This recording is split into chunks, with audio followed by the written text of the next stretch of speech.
Hello there, and welcome to Sleepy Curiosity Channel. Tonight, we're going to explore something inside your body that may already know things about you that you don't even know yet, a hidden code, so precise, so ancient, that it quietly shaped your face, your emotions, and even the illnesses your body might one day encounter. And the most unsettling part is that this code has been there since before your very first breath. So as you begin to settle in and allow your body to soften, if this quiet journey is already starting to slow your thoughts, consider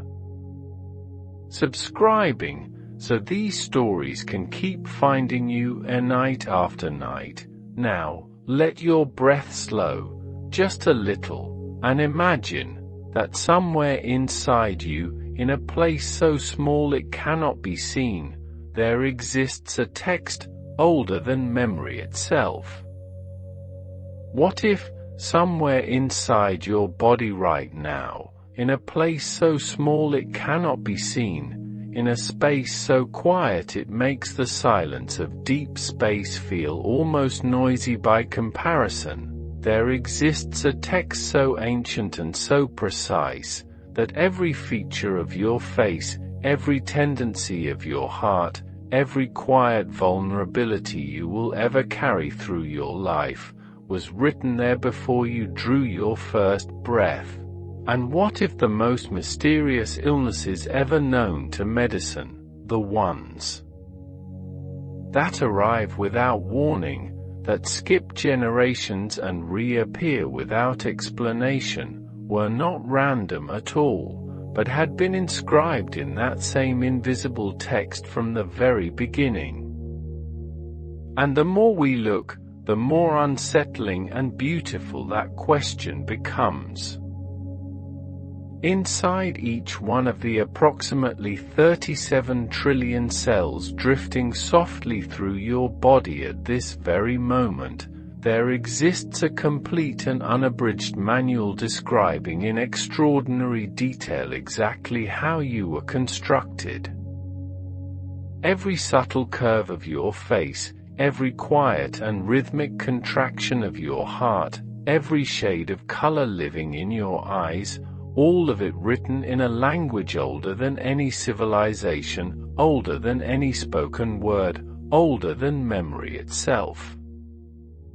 This manual is what scientists call DNA, and it occupies its place inside each cell with a kind of impossible and breathtaking elegance, folded and coiled upon itself with a precision so delicate that it fits entirely within a structure called the nucleus, which is itself so small that it cannot be seen with the naked eye under any ordinary circumstance. And yet, if you were to take just one single cell from anywhere in your body, and gently, patiently, unfurl the DNA contained within it, stretching that thin and invisible thread into a straight and unhurried line, it would measure approximately 2 meters in length. 2 full meters, folded inside something too small to see. And if you were then to imagine gathering the DNA from every single one of those 37 trillion cells, every last coiled and silent thread, and laying them all end to end across the darkness of space, that line would travel from the Earth outward to the Sun, and return again, not once, not twice, but many times over, drifting through the velvet silence of our stellar neighborhood and coming back again, over and over, all of it originating from something invisible to the human eye. The DNA itself is constructed from a repeating sequence of chemical units called bases, which you might gently and softly imagine as letters, belonging to an alphabet that contains only 4 symbols, just 4, and yet from those 4 letters, arranged and combined in sequences of 3 at a time. The body builds words, and from those words it assembles instructions. And from those instructions it constructs everything that you have ever been, everything that you are right now, and everything that your body will quietly continue to be through every breath that follows this one.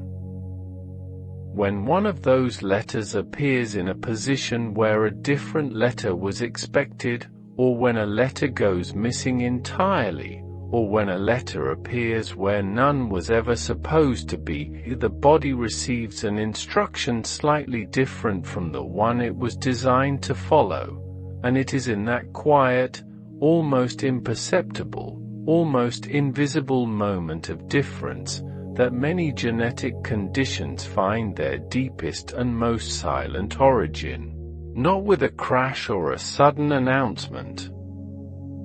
but with the softest possible alteration to a single letter in a text of billions.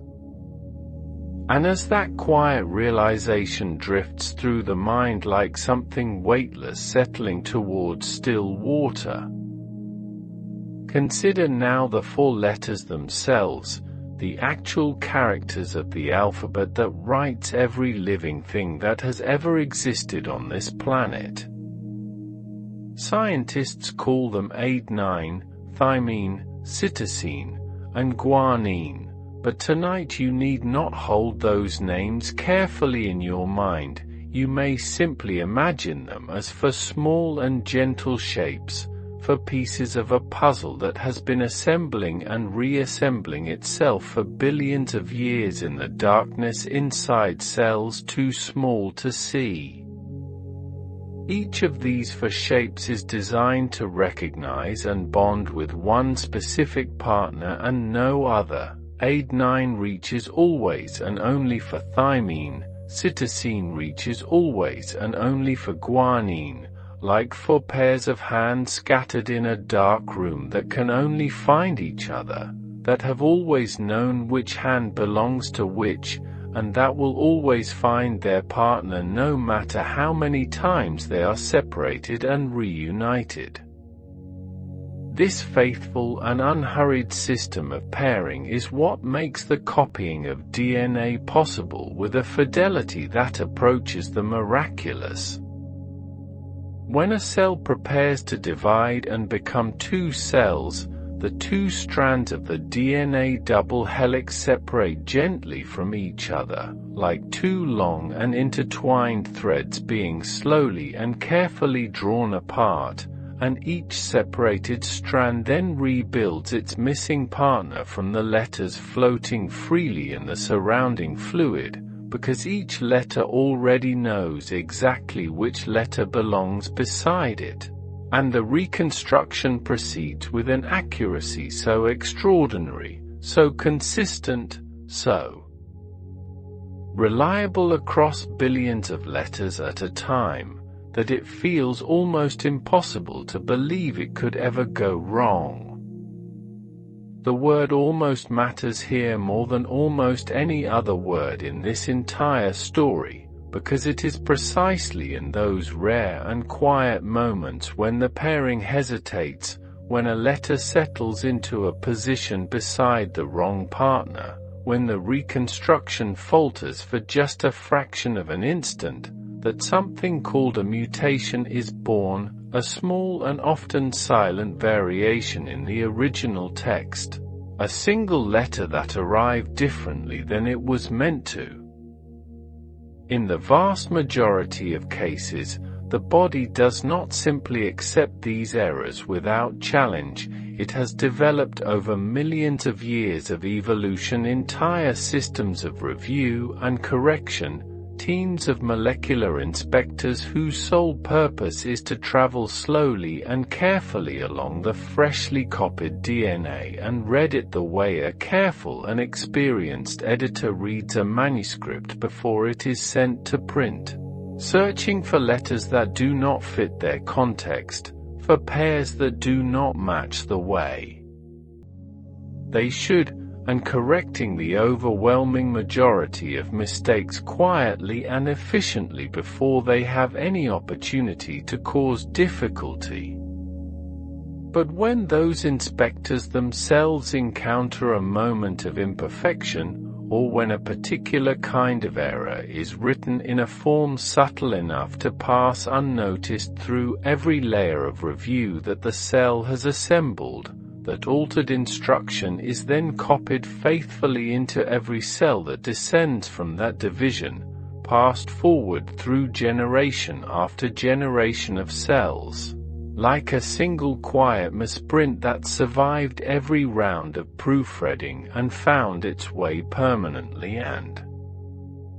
irrevocably into the living text of a body.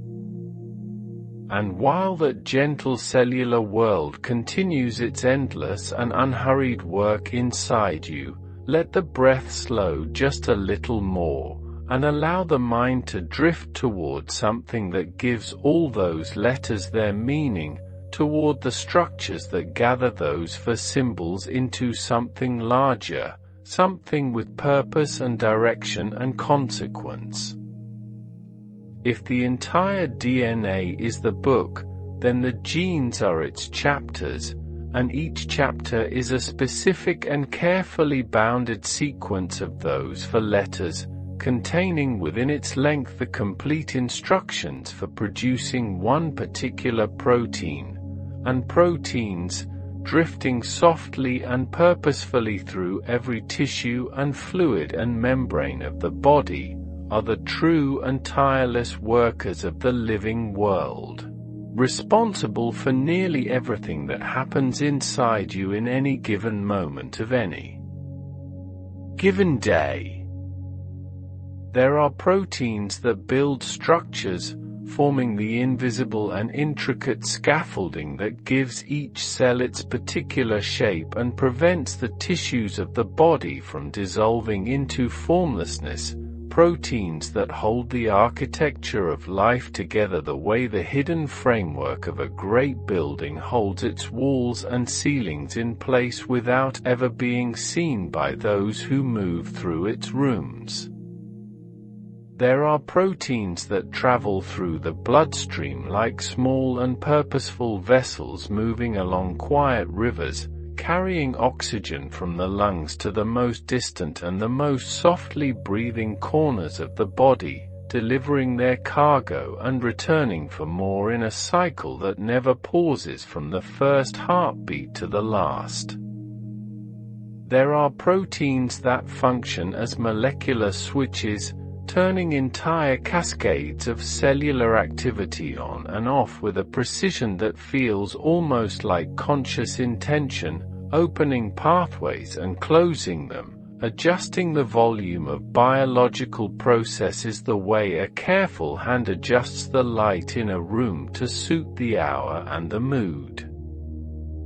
There are proteins that serve as messengers, traveling between cells to carry information about conditions in one part of the body to decision-making processes happening in another, like quiet couriers moving through the bodies in a landscape carrying news from one kingdom to another. The human body carries somewhere between 20 and 22,000 of these genes, which might sound at first like an enormous and overwhelming number, until you pause and consider that this entire collection of chapters represents less than 2% of all the DNA present in each cell. The vast and quiet remainder of the DNA, the 98% that does not directly encode proteins, was for many years dismissed by early researchers as meaningless and purposeless filler, dark matter of the genome with nothing useful to say. But science has since learned with growing humility and wonder that this vast silent region plays roles of extraordinary importance in regulating when and how and in which specific cells each gene is permitted to speak, like the stage directions and the pauses and the silences in a piece of music that tell the performers not what notes to play but when to enter and when to hold back and how loudly to let the sound fill the room. When a gene carries an alteration that changes the protein it instructs the body to build, or that prevents that protein from being built in adequate quantities or at all, the result ripples outward through the body in ways that depend entirely on how essential that particular protein was to the quiet and continuous machinery of health. Sometimes the ripple is barely perceptible. Sometimes it reaches every corner of the organism simultaneously. And while this vision of genes as chapters in a great and living book settles softly into the quieting mind, consider now the place where all of those chapters are kept, the structure that houses and organizes and protects the entire text of what you are. Inside each cell, resting at its very center like the most carefully guarded room in an ancient and intricate building, there exists a structure that scientists call the nucleus, and you might imagine it tonight as a small and perfectly sealed library, surrounded by a double membrane with tiny and precisely regulated gateways through which messages travel continuously in and out in a procession that never quite stops. Inside this library, the DNA is not lying loose or tangled like thread abandoned in a forgotten drawer. It is wound with extraordinary and deliberate care around proteins that function like small and perfectly designed spools, keeping each section of the text neatly held and organized, accessible when the cell needs to read it, tucked away and protected when it does not. This organization matters far more than it might initially appear, because the way the DNA is folded and packaged and positioned within this quiet library determines which genes are available to be read at any given moment and which remain closed like books shelved in a section of the library that no visitor is currently permitted to enter. There are genetic conditions that arise not because any letter of the DNA was changed or damaged or lost, but because the way the DNA is organized within this library was disturbed, causing genes that should remain permanently silent to be read aloud and acted upon, or causing genes that are absolutely essential to some critical function to become unreachable, locked away behind a reorganization of the shelving that was never supposed to happen. This understanding arrived relatively recently in the long story of genetic science, and it expanded enormously what medicine understood about the ways in which illness could emerge from the genome, not from a change in the text itself, not from a letter altered or a word missing, but from a change in how the text is stored and approached and interpreted within the quiet and intricate architecture of the cell, opening an entirely new dimension of genetic medicine that is still being mapped and understood. And if we allow our thoughts to drift just a little further into the organization of that library, the DNA inside the nucleus is not stored as a single continuous ribbon running from one end of the genetic text to the other. It is divided into 46 separate and distinct structures called chromosomes, which you might imagine as the individual numbered volumes of a great encyclopedia, each one containing a distinct and carefully bounded portion of the body's complete instruction set, and all 46 of them needing to be present and structurally intact for the organism to function as it was designed to function.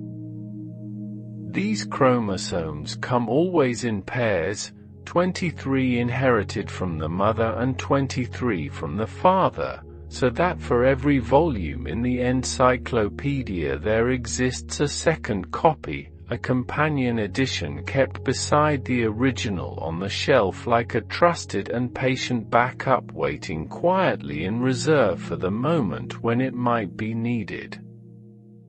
This redundancy, this doubling of every volume, is one of the body's most elegant and most quietly powerful safety mechanisms, because if one copy of a gene carries an error, the second copy standing beside it can often compensate, reading its own correct version of the instruction and producing the correct protein and preventing the condition from ever announcing itself in the life of the person who carries the silent error. Invisibly, without ceremony, without the person ever knowing that a correction was being made on their behalf every moment of every day. However, when both copies of a gene are altered, or when an error occurs in a gene for which no such protective redundancy exists in the genome, the body finds itself without that quiet and reassuring fallback, and the genetic condition may express itself fully and without the softening that a backup copy would have provided. The chromosomal structure is so fundamental to everything the body does that even small losses or duplications of entire segments of chromosomes, not single letters but whole long passages of the instruction manual, can have consequences that ripple deeply and widely through the development of the entire organism, shaping it in ways that touch multiple systems and multiple organs simultaneously, like a change made not to one sentence on one page but to an entire chapter that dozens of other chapters were written to reference and depend upon. And now let the stillness settle even more completely around you, like something warm and weightless draping itself gently over everything, as we move deeper into the architecture of inheritance, deeper into the quiet logic of how the instructions of life are divided and shared and passed from one generation to the next. Each person carries two versions of nearly every gene they possess, one inherited from the mother and one inherited from the father, and these two versions of the same gene are called alleles, a word that simply means two editions of the same chapter, two printings of the same instructions that may be identical in every detail, or that may differ from each other in ways ranging from completely imperceptible to profoundly significant, like two copies of a beloved and well-worn book that tell the same essential story but diverge in certain paragraphs, certain sentences, certain carefully chosen words that change the flavor of a passage without necessarily changing its meaning, or that in some cases change everything. When both versions of a gene are identical, the body receives the same instruction twice, with a kind of gentle and reassuring doubling of certainty, as if two separate voices are reading the same text aloud in perfect unison, and the message arrives with complete clarity and no ambiguity. When the two versions differ from each other, the body must navigate between two slightly distinct messages arriving simultaneously from the same address, and in most cases, through mechanisms that took scientists generations to begin to understand. One version tends to express itself more completely and more visibly than the other. The version that speaks more loudly, that imposes its particular instruction more strongly on the biology of the organism, is called dominant. The version that waits quietly in the background, present in the text but not currently being read aloud, is called recessive, and for a condition caused by a recessive version of a gene to appear and manifest in a person's life, that person must have inherited the altered recessive version from both parents simultaneously, which means that both parents were silent carriers, each one holding the different and quieter instruction in only one of their two copies, living their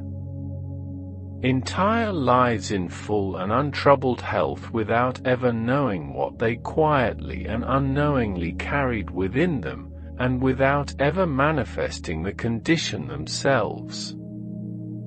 There is something that feels almost mythological about this, about the way certain pieces of genetic information can travel through generations of healthy and thriving and completely unsuspecting people, waiting, patient as starlight that has been crossing the darkness between stars for thousands of years before it finally reaches an eye that can see it, for the moment when two carriers meet and two silences finally combine into something that can at last be heard.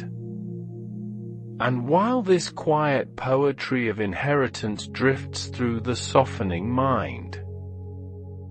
let us follow the path of that genetic information even further, tracing how it moves not just between two parents and a child but across the longer arc of generations, across grandparents and great-grandparents and ancestors whose names may already be fading from family memory.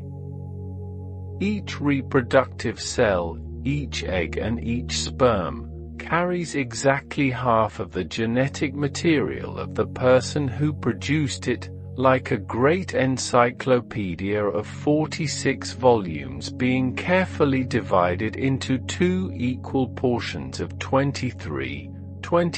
volumes sent forward into the future, 23 held back, and in the luminous and unrepeatable moment of fertilization, when two half-sets meet and merge in the quiet darkness, a new and complete encyclopedia is assembled from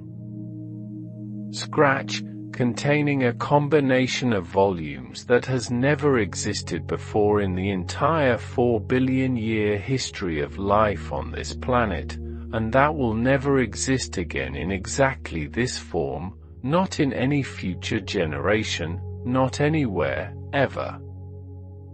It is within this ancient and endlessly repeated process of division and reunion, of separation and recombination, that the patterns of genetic disease transmission establish themselves across the generations of a family like themes in a long piece of music that return and transform and sometimes disappear entirely for many measures before quietly reappearing in a new voice.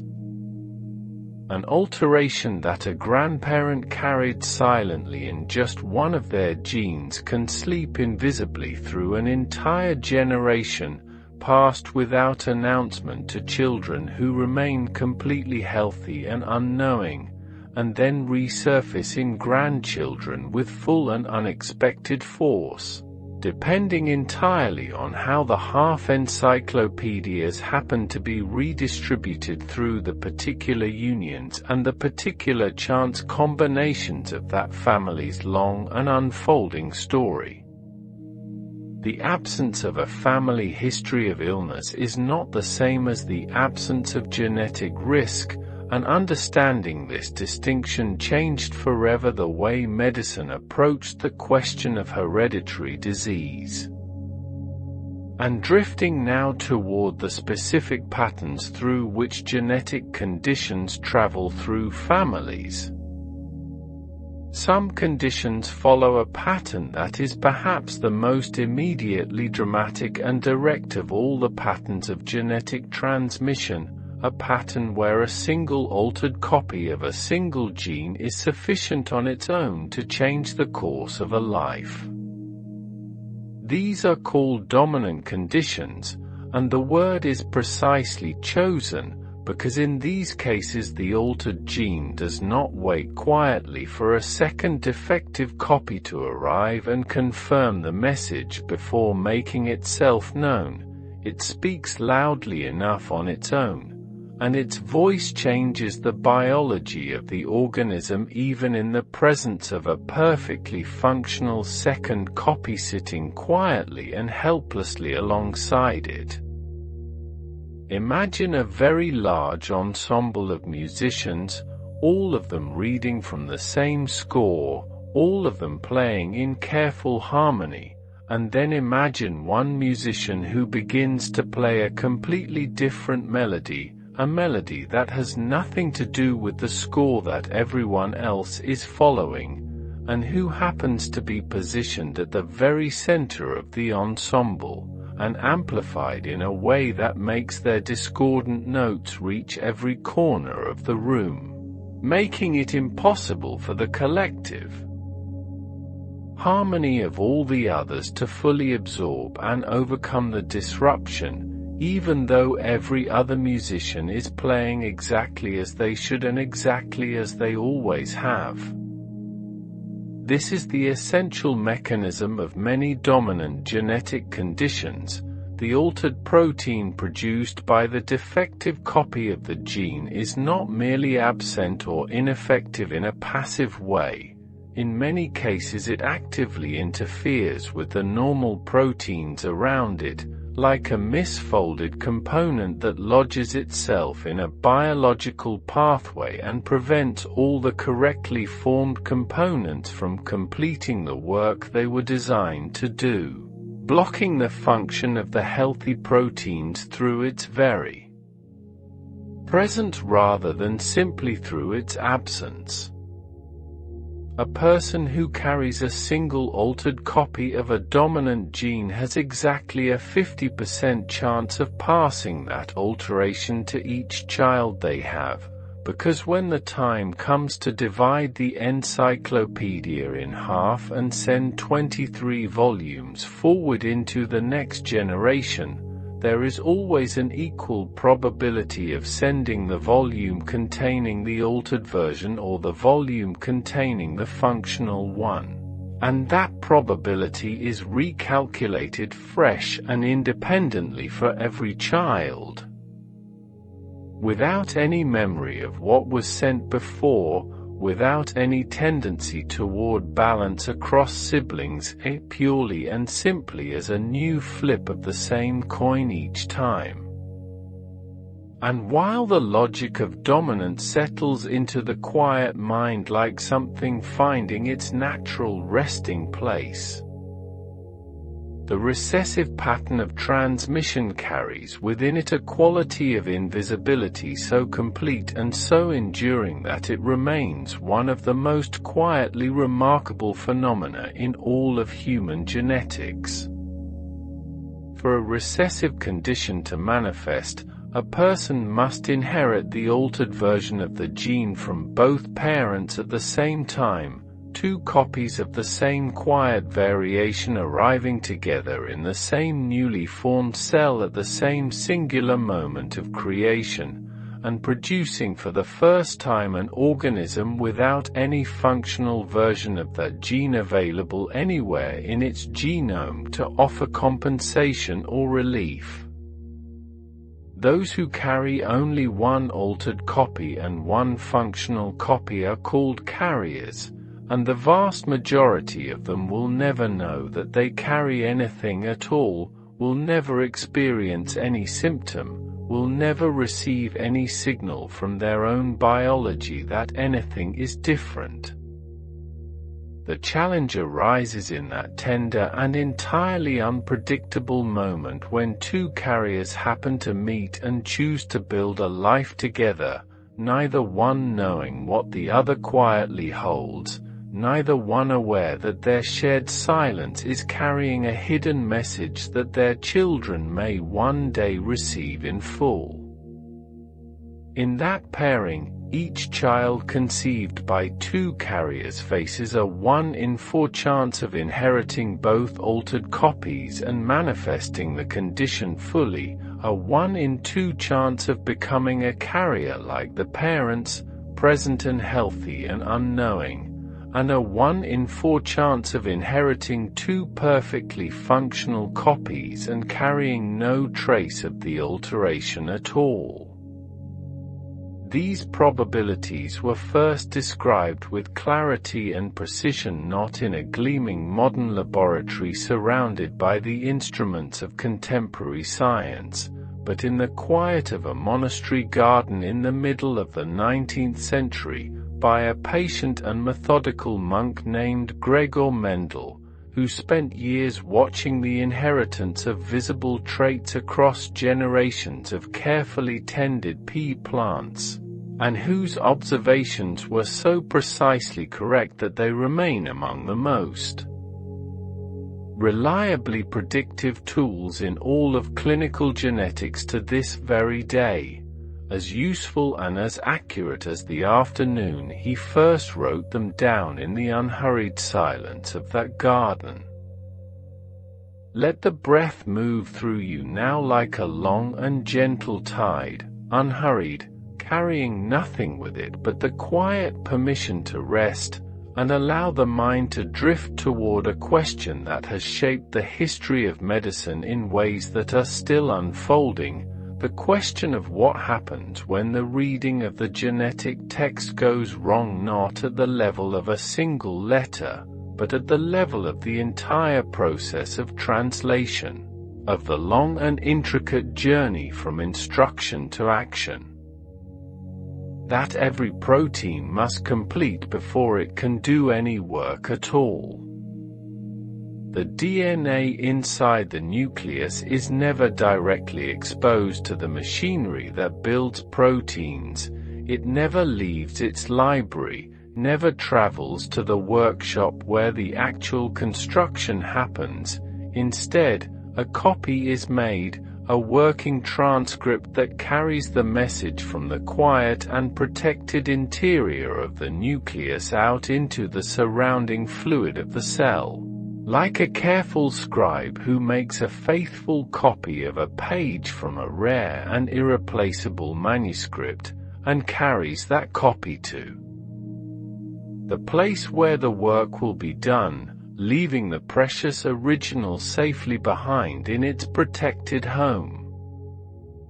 This intermediate copy, called messenger RNA, then travels to small and intricate molecular machines scattered throughout the cell, machines that read the sequence of letters in the copy and use them as instructions for assembling a chain of amino acids in a very specific order, and that chain of amino acids then folds itself spontaneously into the precise three-dimensional shape of a finished and functional protein, guided by the physics and chemistry of its own structure into the exact configuration that will allow it to perform its particular role in the body. In each of these steps along that quiet and multi-stage journey, at every transition from one phase to the next, there exist points where things can go subtly and consequentially wrong, in the making of the copy, in its stability and transport through the cell, in the accuracy of the reading, in the assembly of the amino acid chain, in the folding of that chain into its final shape. And certain genetic conditions arise not from a mistaken letter in the original DNA text, but from disturbances in one or more of these intermediate steps, from failures in the process of reading and translating the instructions rather than in the content of the instructions themselves. This distinction opened an entirely new dimension in the understanding and treatment of genetic disease, because it revealed that the problem in some conditions is not located in the book itself but in the complex and multi-step process of turning the book's words into something real and tangible and useful. And that correcting such conditions might require not editing the DNA but repairing or bypassing the steps that follow the reading of it. And while this layered understanding of the journey from gene to protein drifts through the quieting mind, we arrive now at one of the most intuitively powerful and most frequently encountered categories of genetic variation, the kind that changes not the process of reading but the content of what is read, the kind where a single letter in the genetic code is quietly and permanently replaced by a different letter, producing a message that is almost identical to the original, almost, but not quite. Scientists call this a point mutation, or a single nucleotide variant, and its power to cause illness seems at first almost impossible to accept, because the genome contains approximately 3 billion of these letters, and the substitution of one among 3 billion seems as unlikely to matter as the replacement of one grain of sand on a beach stretching to the horizon. But location changes everything. If that substituted letter sits within a region of the DNA that encodes an essential protein, the protein that results may contain a different amino acid in one specific position of its long and carefully ordered chain.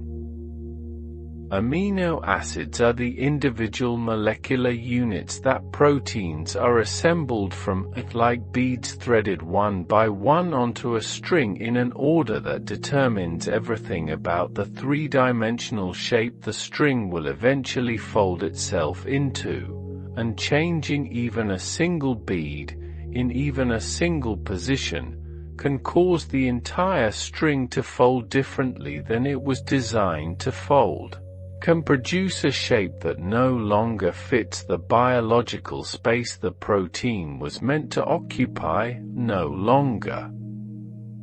binds the molecule it was meant to bind, no longer catalyzes the reaction it was meant to facilitate. A protein with a different fold is often a protein that has lost its function as completely as if it had never been made at all, and in some cases a protein with a different fold is even more dangerous than an absent one, because it may actively interfere with the function of the proteins around it.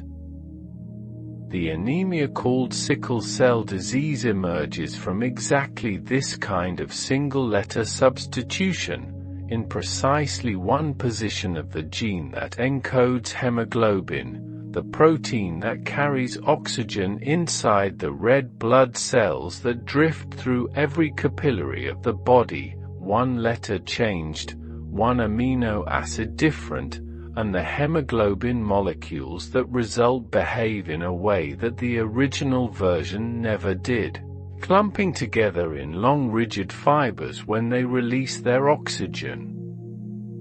distorting the red blood cell from its soft and flexible disc shape into a rigid crescent that can block blood vessels and cause episodes of severe pain and cumulative damage to organs throughout the body. And if we allow our attention to drift now toward a different kind of alteration, one that disturbs not just one instruction but all the instructions that follow,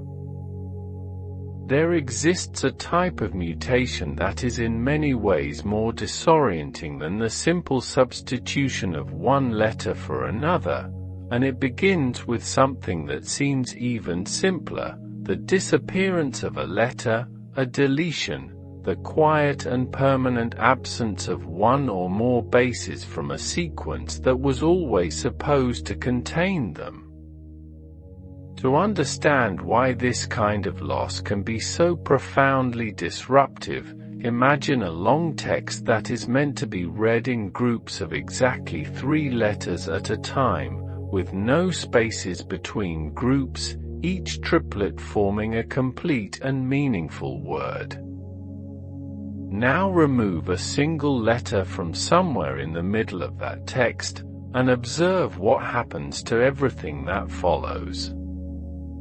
The triplets immediately reorganize themselves around the gap, and every group of 3 that forms from that point onward contains different letters than it was supposed to contain, producing words that were never part of the original text, that carry no useful meaning for the cellular machinery attempting to read them. This cascading reorganization is called a frame shift mutation, and what makes it particularly serious is precisely that cascading quality, the way a single disappearance corrupts not one instruction in isolation but every instruction that was written after the point of loss. Like removing one brick from the base of a long wall and watching every brick above it shift and resettle into positions that were never part of the original design. The protein that results from a frame-shifted gene is often cut short before it reaches its intended end, truncated by a premature stop signal that the new random sequence of triplets eventually generates, or assembled from such a scrambled series of amino acids that it bears no functional resemblance to the protein that should have been produced.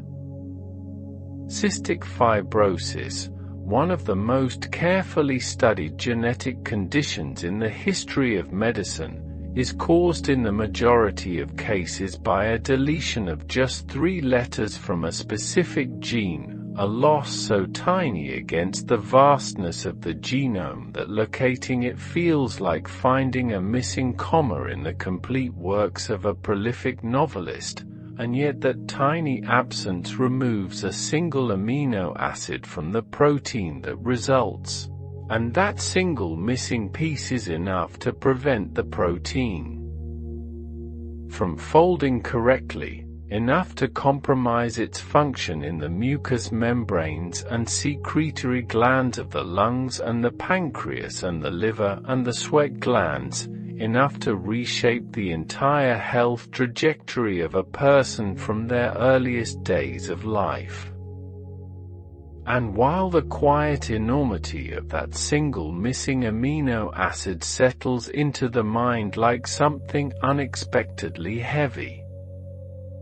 there exists a mirror image of the deletion, an alteration that works through the same frame shift mechanism but in the opposite direction, adding a letter where none was ever supposed to be, inserting an extra base into the sequence and causing every triplet that follows to reorganize itself around the uninvited addition in the same way that a deletion causes reorganization around an absence.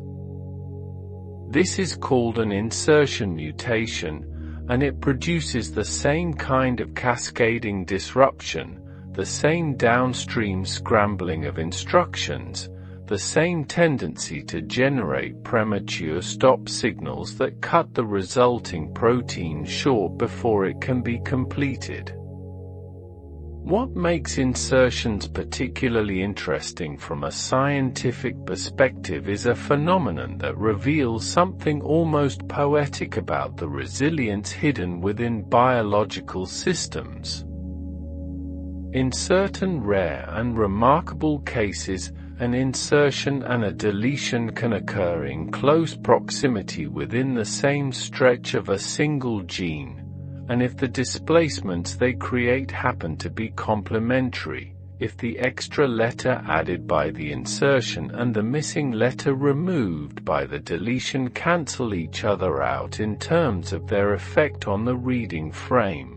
then the triplet organization of the text can be partially restored downstream of both events simultaneously.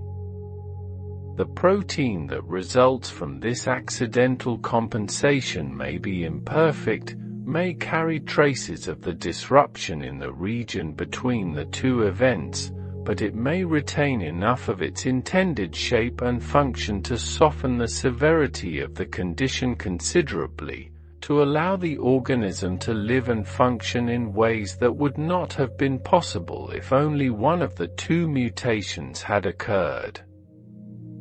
This observation, this glimpse of the genome finding its way partially back toward function through an entirely unplanned combination of errors, inspired researchers to develop therapeutic strategies that deliberately introduce precise frame shifts to restore reading frames in conditions where the original sequence had been disrupted, turning the accidental logic of compensation into an intentional tool of healing.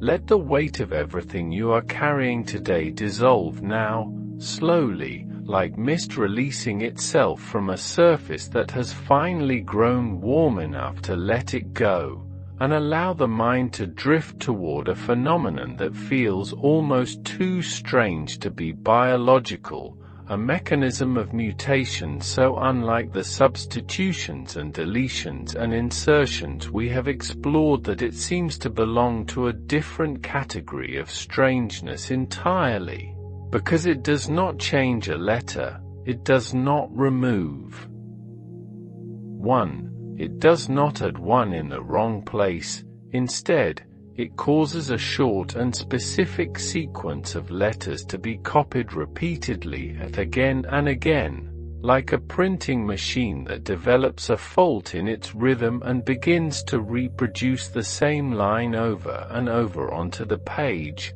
printing it 10 times, 20 times, 100 times, long past the point where the repetition serves any purpose. Long past the point where the text that follows can still be read as it was intended. This phenomenon carries the name of trinucleotide repeat expansion, and what elevates it beyond mere curiosity into something that feels genuinely unsettling is a quality that distinguishes it from almost every other category of genetic variation that medicine has ever described. It is not stable across generations. It does not pass unchanged from parent to child the way most mutations do. Instead, it tends to grow, to expand, to accumulate more repetitions with each act of transmission, as if the instability of the sequence feeds upon itself, finding more room to unfold with each new generation that inherits it. A grandparent may carry that repeated sequence 30 times within a particular gene, and their child may inherit it with 50 repetitions, and their grandchild may arrive in the world with more than 100, and as the count of repetitions climbs across the generations, the severity of the condition associated with that expansion tends to deepen and intensify in ways that can be dramatic and heartbreaking. The same family, carrying what appears superficially to be the same genetic variation, can experience it as a mild and barely noticeable trait in one generation, and as a fully expressed and life-altering condition in the next, simply because the sequence grew during transmission, because the instability had more time and more opportunity to find its expression.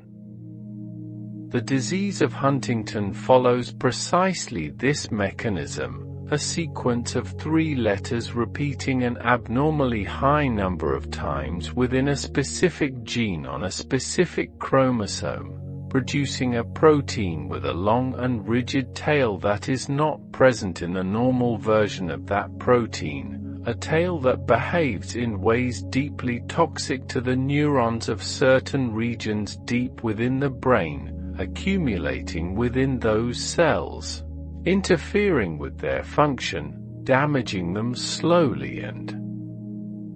progressively across decades of a life that may have passed entirely without symptoms through youth and early middle age, and then beginning to announce itself through movements and cognitive changes and emotional shifts that appear gradually and advance without stopping. And drifting now from the mechanisms of mutation toward the broader question of where mutations come from in the first place. Not all mutations arrive through inheritance. Not all of them were written into the original text of a person's genome at the moment of conception and carried in every cell from that first instant forward. There exists a fundamental distinction that shapes everything about how medicine understands and responds to genetic disease. The distinction between mutations that were present from the very beginning and mutations that arose later, during the life of the person who carries them. Mutations that were present at conception, woven into the original sequence of the genome before the first cell division ever occurred, are called germline mutations, because they reside in the germline, in the reproductive cells that carry genetic information forward across generations. A germline mutation exists in every single cell of the body of the person who carries it, in every skin cell and every neuron and every blood cell and every cell of every organ, because every one of those cells descended from that original single cell that carried the mutation from the very beginning. And because germline mutations are present in the reproductive cells, they can be passed to children, they can travel forward into the next generation and the generation after that, carried in the half-encyclopedias that are sent forward at fertilization. By contrast, mutations that arise during the life of a person, appearing in specific cells as errors that accumulate during the countless divisions that cells must undergo from birth onward through every year of living, are called somatic mutations, and they remain confined to the lineage of cells in which they first appeared. They do not migrate to the reproductive cells. They do not travel to the next generation. They do not appear in the children of the person who carries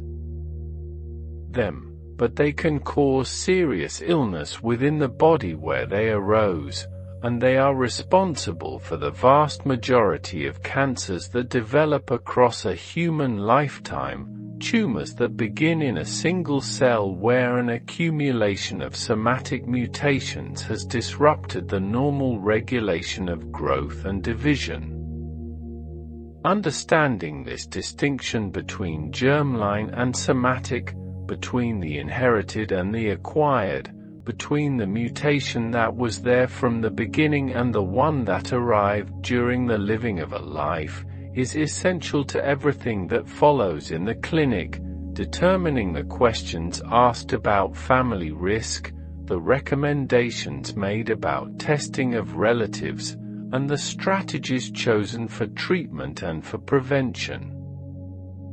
And while this distinction between the inherited and the acquired settles quietly into place, the question of what causes somatic mutations to arise during a lifetime leads naturally toward the relationship between the genome and the world that surrounds it, because the DNA inside your cells is not sealed away behind an impenetrable barrier that nothing from the outside can ever reach or disturb. It is a living and responsive text, embedded within cells that are themselves embedded within a body that moves through environments and breathes air and absorbs light and encounters substances throughout the entire course of a life. Certain forms of energy and certain chemical compounds carry the capacity to interact directly with the bases of the DNA, to alter their chemical structure or their bonding patterns in ways that introduce changes that were never part of the original inherited sequence and were never meant to be there. The ultraviolet light that arrives from the sun each day, that warm and golden presence on the surface of the skin, can at the molecular level cause two neighboring letters in the DNA to form a chemical bond between themselves that they were never designed to form, creating a small deformity in the double helix that confuses the copying machinery when it arrives at that location during cell division, like a crease folded into a page of text that causes two words to run together into something unreadable. Chemical substances found in tobacco smoke and in certain industrial compounds and pesticides and environmental contaminants can alter the chemical identity of the bases themselves, changing them so subtly that during the next copying cycle they are read as different letters than they actually are, silently and invisibly introducing substitutions into the text that will then be faithfully copied forward into every cell that descends from that moment of misreading. The body does not accept these environmental insults passively. It has assembled over an immense span of evolutionary time a sophisticated and essentially tireless response system, teams of molecular maintenance workers that move continuously through the DNA in every living cell, scanning the double helix for deformed or damaged sections, recognizing the distortions that environmental agents have introduced, recruiting other specialized proteins to excise the damaged region and reconstruct the correct sequence using the intact complementary strand as a template, and sealing the repair so cleanly that almost no trace of the original damage can be found.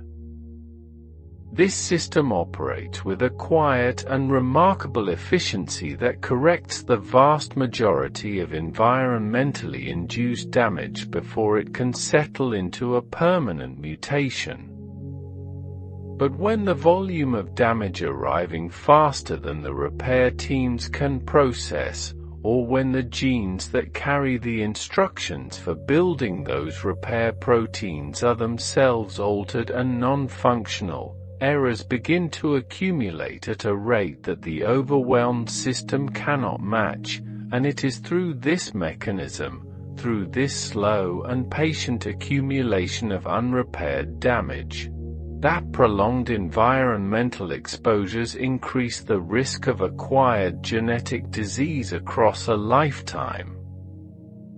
And while the quiet work of those molecular repair teams continues without rest in every cell of your body, those repair systems themselves deserve a moment of careful and unhurried attention, because they are among the most elaborate and most precisely engineered systems in all of known biology, and their failure, their absence, their disruption by mutations in the very genes that encode them, reveals as much about the nature of genetic disease as any single mutation ever could. There exist within the cell at least 5 distinct and partially overlapping systems of DNA repair, each one specialized for a different category of damage, each one assembled from multiple proteins that work together in a carefully orchestrated sequence, some functioning like inspectors who travel the length of the DNA looking for structural irregularities, others functioning like molecular scissors that cut out the damaged section with precision, others functioning like construction crews that rebuild the excised region using the opposite strand as a blueprint, and still others functioning like the sutures that seal the repaired section back into the continuous thread of the genome. Some of these systems are dedicated specifically to correcting mismatched base pairs, the places where the copying machinery chose the wrong letter and created a pair that does not fit together as all pairs should, like a quality control inspector who reads every newly assembled sentence looking for words that do not belong in the context of the surrounding text. When the genes that encode the proteins for these repair systems are themselves altered, the consequences unfold with a kind of quiet and steady inevitability. Errors that would normally be caught within moments of their formation pass through undetected, and accumulate in the DNA with a frequency far greater than the normal background rate of mutation. There are rare and genuinely distressing genetic syndromes caused precisely by this failure of the cellular repair infrastructure, conditions where the DNA of every cell deteriorates more rapidly than biology intended, where the text grows progressively noisier with each passing year of life, frequently leading to a dramatically elevated risk of cancers arising not in old age but from childhood onward, because the cells of someone born without functioning repair systems are accumulating. In a single decade, what would normally take a lifetime to gather, aging in their DNA far faster than their years would suggest, centuries ahead of what the biological timetable was designed to allow.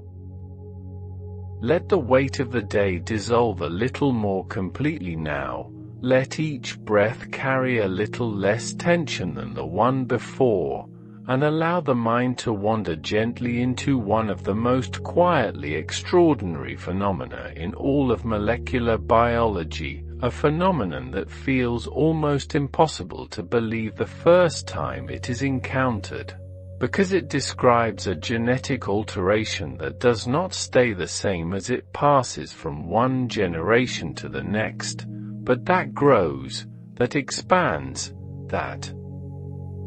deepens with each act of inheritance, as if the instability of the sequence feeds upon itself across the years and the decades and the generations.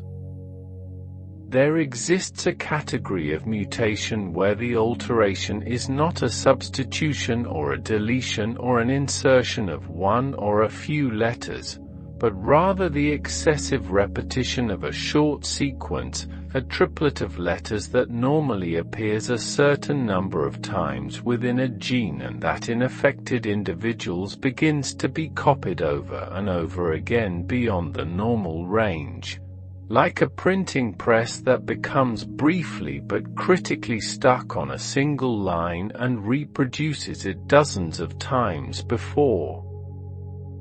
continuing, producing a page that contains far more of that line than was ever intended and far less of everything that should have followed. This phenomenon is called trinucleotide repeat expansion, and the quality that distinguishes it from almost every other kind of genetic variation known to medicine is the way it tends to worsen across generations, to accumulate additional copies of the repeated sequence each time it is passed from parent to child, so that a grandparent may carry the sequence repeated 30 times and remain entirely healthy. Their child may inherit it with 50 repetitions and begin to show subtle signs of vulnerability, and their grandchild may be born with more than 100 repetitions and face a condition far more severe than either ancestor experienced. The same alteration, the same three-letter sequence repeated in the same gene of the same family, producing profoundly different experiences in people separated by only a single generation. This expansion across generations means that families carrying these alterations can experience a kind of biological acceleration of the condition across the decades of their shared history, and understanding this mechanism changed entirely the way geneticists interpreted inheritance patterns that seemed to defy the clean and predictable logic of Mendel's observations. The disease of Huntington follows precisely this mechanism, a sequence of 3 letters repeating an abnormally high number of times within a specific and critically important gene, producing a protein with a long and rigid tail that accumulates within the neurons of certain brain regions and behaves in ways that are deeply toxic to those cells, damaging them slowly and progressively and irreversibly across decades of a life that in its earlier years may have passed entirely without any sign of what was quietly unfolding in the depths of the nervous system. And while the slow and patient logic of repeat expansion settles into the quieting mind,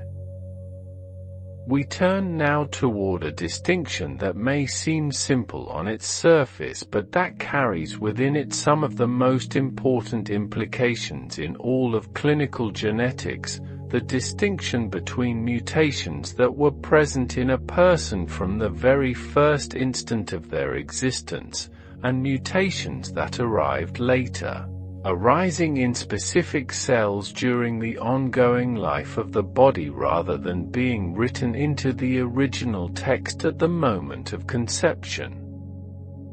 Mutations that were present from the beginning, woven into every cell of the body because they existed in the egg or the sperm that combined to form that person, are called germline mutations, and they carry 2 defining characteristics that shape everything about how medicine responds to them. They are present in every cell without exception, in the cells of the liver and the brain and the skin and the blood and the reproductive organs alike, and because they are present in the reproductive cells, they can be passed to children, transmitted forward into the next generation as part of the half-encyclopedia that is sent onward at the moment of reproduction. Then there are mutations that arise during the life of the person, appearing in individual cells as errors that accumulate during the countless rounds of cell division that occur from birth through childhood through adulthood and into old age. These are called somatic mutations, and they are by nature confined to the lineage of cells in which they arose. They do not travel to the next generation, they do not appear in the children of the person who carries them, but they can cause significant illness within the body of the person in whom they developed, and they are responsible for the overwhelming majority of cancers that arise across a human lifetime. Cancers that are not inherited from parents and cannot be passed to children but that emerge from the accumulating errors of a body copying its own instructions across billions of cells over many decades. Understanding this distinction, knowing whether a mutation is germline or somatic, shapes the entire approach to genetic counseling and to treatment, because a mutation that travels through generations demands conversations about family risk and reproductive decisions that are entirely different from the conversations prompted by a mutation that arose spontaneously in a single cell during a quiet moment of an ordinary afternoon. And while the boundary between inherited and acquired mutations clarifies itself in the softening mind, we arrive at a truth that connects the interior world of the genome to the exterior world of lived experience, the truth that DNA is not sealed away behind an impenetrable wall, that it does not exist in perfect isolation from the environment that surrounds the body, that it is in certain ways vulnerable to forces and substances that move through the world and occasionally find their way to the delicate molecular ladder within. Certain forms of energy and certain chemical compounds carry the capacity to damage the bases of the DNA directly, altering their structure or their chemical connections in ways that introduce changes that were never part of the original inherited sequence, changes that the body did not choose and did not design but that arrived from outside, from the world that the body inhabits. The ultraviolet radiation that reaches the skin each day from the sun, that warm and ancient and familiar presence that has nourished life on this planet for billions of years, can at the molecular level cause two neighboring bases in the DNA to form an abnormal bond with each other, creating a small but significant deformity in the ladder that confuses and disrupts the copying machinery when it arrives at that location, like a crease in the page of a manuscript that makes two separate words run together into an unreadable blur. Chemical substances present in tobacco smoke and in certain industrial compounds and in some pesticides can alter the chemical structure of the DNA bases themselves, modifying them so subtly that during the next copying cycle they are read as different letters than they actually are, quietly and invisibly introducing substitutions into the text that will then be faithfully and obliviously copied forward into every descendant cell. The body does not simply accept these intrusions without response. It has assembled across evolutionary time a sophisticated and remarkably tireless defense, teams of molecular maintenance workers that move continuously through the DNA, scanning for damaged or deformed sections, recognizing the distortions that environmental damage creates, recruiting other specialized proteins to excise the damaged region, reconstruct the correct sequence using the intact complementary strand as a template, and seal the repair so cleanly and so completely that almost no trace of the original damage remains to tell the story of what was corrected.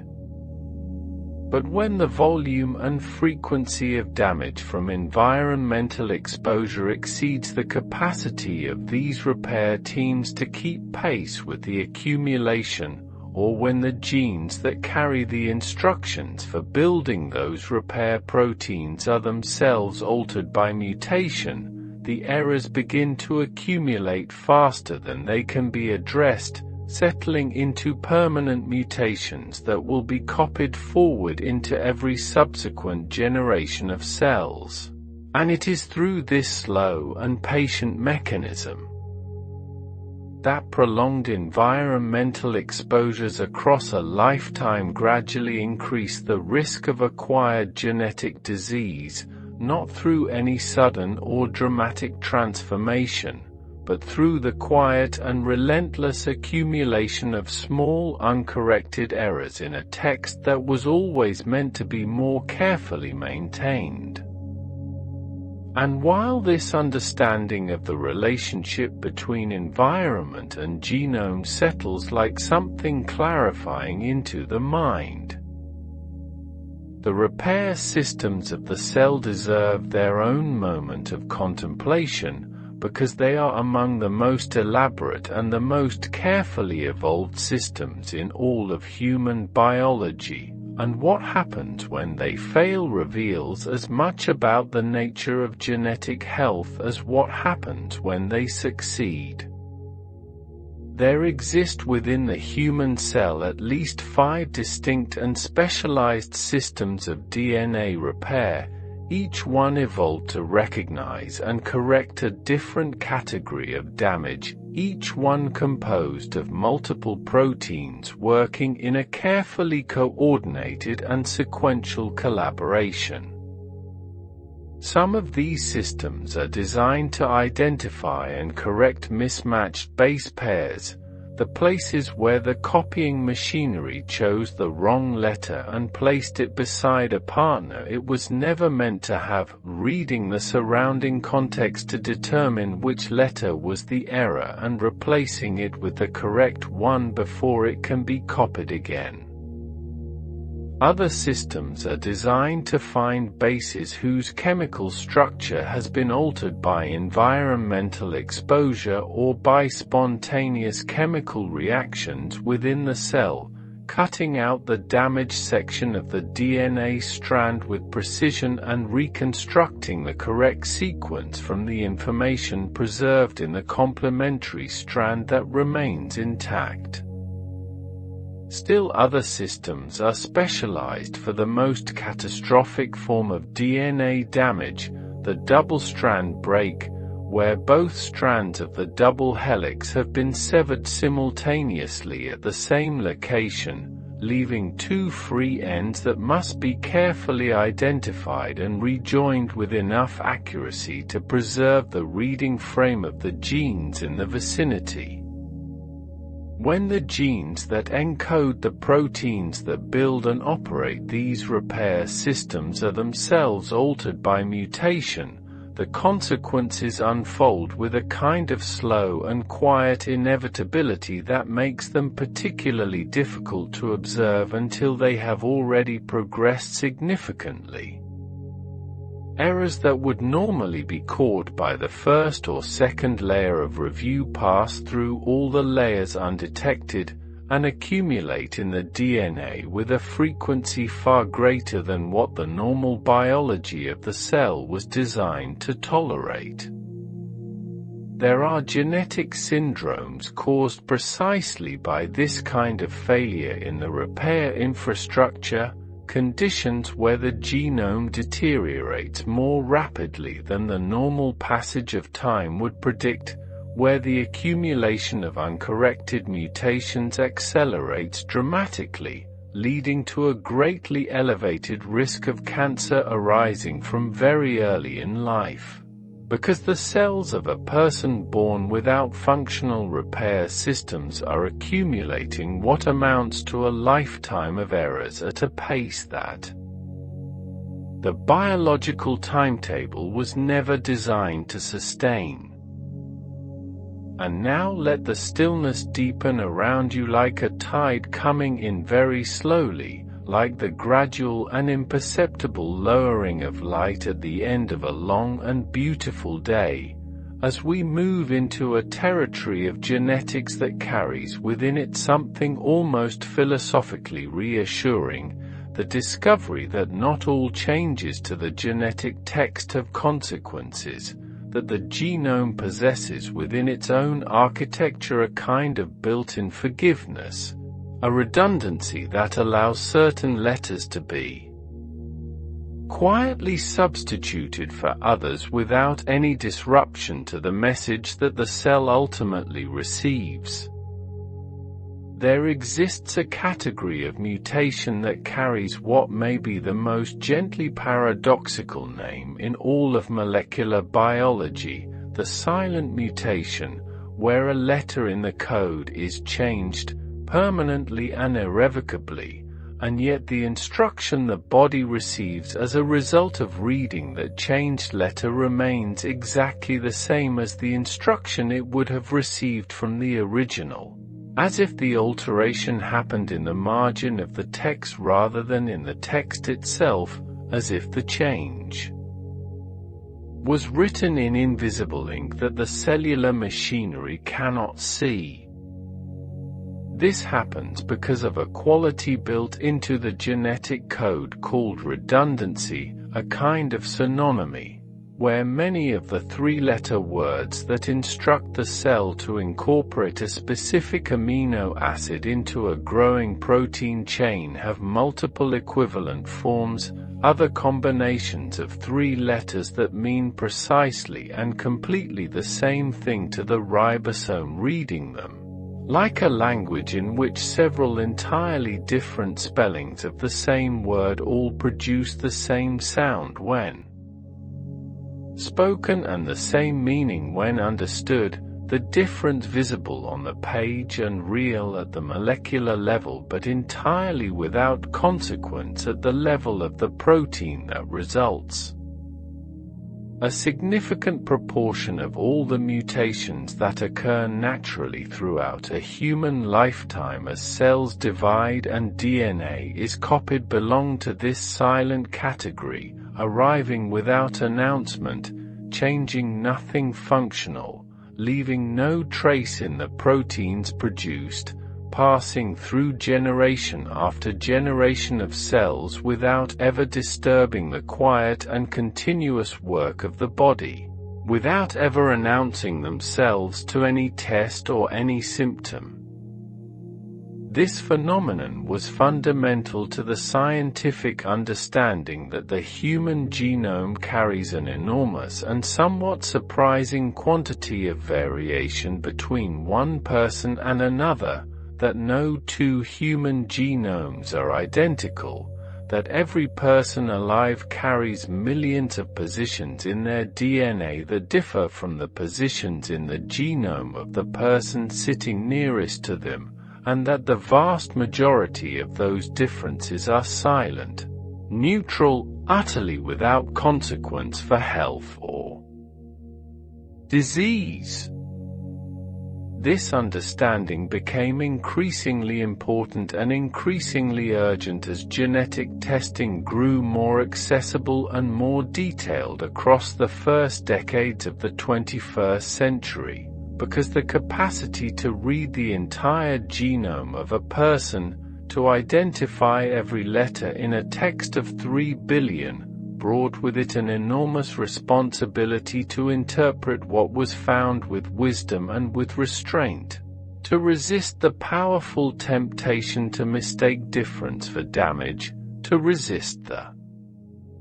assumption that every variation from the most common sequence must represent a problem to be solved or a risk to be feared. Variation and illness are not the same thing, and learning to hold the distinction carefully, in clinical practice and in public understanding alike, remains one of the most important and most challenging tasks that modern genetics has set before the medical community. And while that reassuring truth about the genome's built-in forgiveness settles softly into the quieting mind, we turn now toward a mechanism of genetic alteration that operates on a completely different scale from anything we have explored so far, a scale not of single letters or small sequences but of something far larger and far more encompassing, the scale of the chromosome itself. There are conditions in human genetics where the problem is not a letter changed or a word missing or a short sequence repeated too many times, but where entire segments of chromosomes are present in incorrect quantities, where pages are missing from the encyclopedia not one letter at a time but in large and sweeping sections, or where additional pages have been inserted that were never part of the original text, or where an entire volume of the encyclopedia appears 3 times on a shelf where only 2 copies were ever supposed to exist.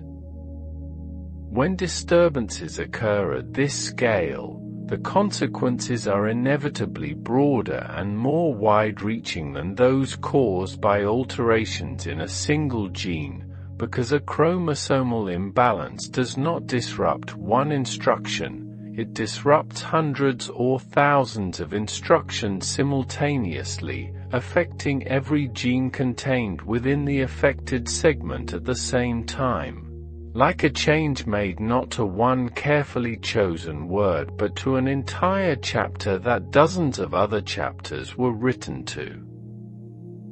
follow and depend upon.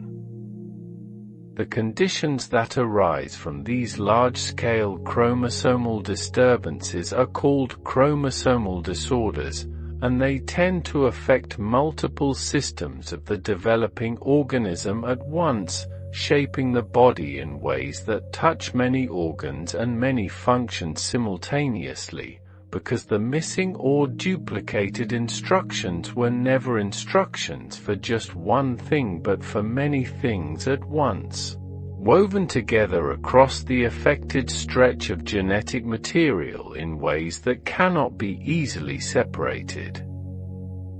or individually addressed. Errors of this magnitude arise most commonly during the formation of eggs and sperm, when the elaborate choreography of chromosome separation must be executed with a precision that the cellular machinery cannot always maintain with perfect consistency, and even a single small failure in that choreography can produce consequences that echo through every cell of the organism that subsequently develops from that moment forward.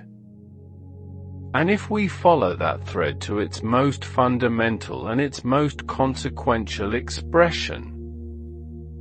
we arrive at the process by which chromosomal disorders most commonly originate, a process that begins with the formation of the reproductive cells themselves and with a specific kind of failure that can occur during their production. During the formation of eggs and sperm, the pairs of chromosomes that exist in every cell of the body must be carefully and precisely separated, so that each reproductive cell receives exactly one chromosome from each of the 23 pairs, neither more nor fewer. This separation requires that each pair of chromosomes first align with their partner, recognizing each other across the crowded and complex interior of the dividing cell, pairing up along their lengths in a process of molecular recognition that allows them to exchange small segments of genetic material with each other before separating, and then migrating to opposite poles of the dividing cell, moving in opposite directions like two dancers who have been close together throughout a long and intricate performance, finally parting and moving gracefully to opposite sides of the stage as the music resolves. When this separation fails, when the two chromosomes of a pair do not part from each other as they should and instead migrate together to the same side of the dividing cell rather than separating to opposite poles, one of the resulting reproductive cells will carry two copies of that chromosome, and the other will carry none. This failure is called non-disjunction, and when a reproductive cell carrying two copies of a chromosome unites with a normal reproductive cell carrying one copy during fertilization, the resulting embryo will have 3 copies of that chromosome instead of the expected 2, a state called trisomy, a word that simply means the presence of 3 where 2 belong. This is the mechanism that gives rise to the condition known as Down syndrome, the trisomy of chromosome 21, where a person is born with 3 copies of that chromosome instead of 2, and where the presence of that extra copy, carrying hundreds of genes that are now present in a slightly higher dosage than the genome was calibrated to expect, shapes the development of the organism in specific and characteristic and widely recognizable ways. Down syndrome is the most common chromosomal trisomy among babies who arrive in the world alive, and its presence in human populations stretches back through all of recorded history and beyond, appearing in ancient sculptures and historical texts long before any medical description existed to name or explain it, representing not an error in the fullest sense, but a different chromosomal constitution, a different configuration of the same letters, that belongs completely and without qualification to the full spectrum of human experience and human life. And while that truth rests quietly in the mind like something that always deserved to be said, the story of chromosomal imbalance extends beyond trisomy, beyond the condition of having too many copies, into the condition of having too few, of arriving in the world with one chromosome standing alone where two were always expected to be present. In most cases where an entire autosomal chromosome is missing, any of the 44 chromosomes that are not the sex chromosomes, the developing embryo cannot sustain itself long enough to be recognized as a pregnancy. The absence of an entire chromosome represents a gap in the instruction set so vast and so encompassing, touching so many essential biological directions simultaneously, that the developing organism cannot compensate, and the pregnancy ends silently and very early, often before the mother has any awareness that a conception occurred. One of the many quiet losses that happen in the earliest days of human development and that pass without ceremony or grief because they pass without knowledge.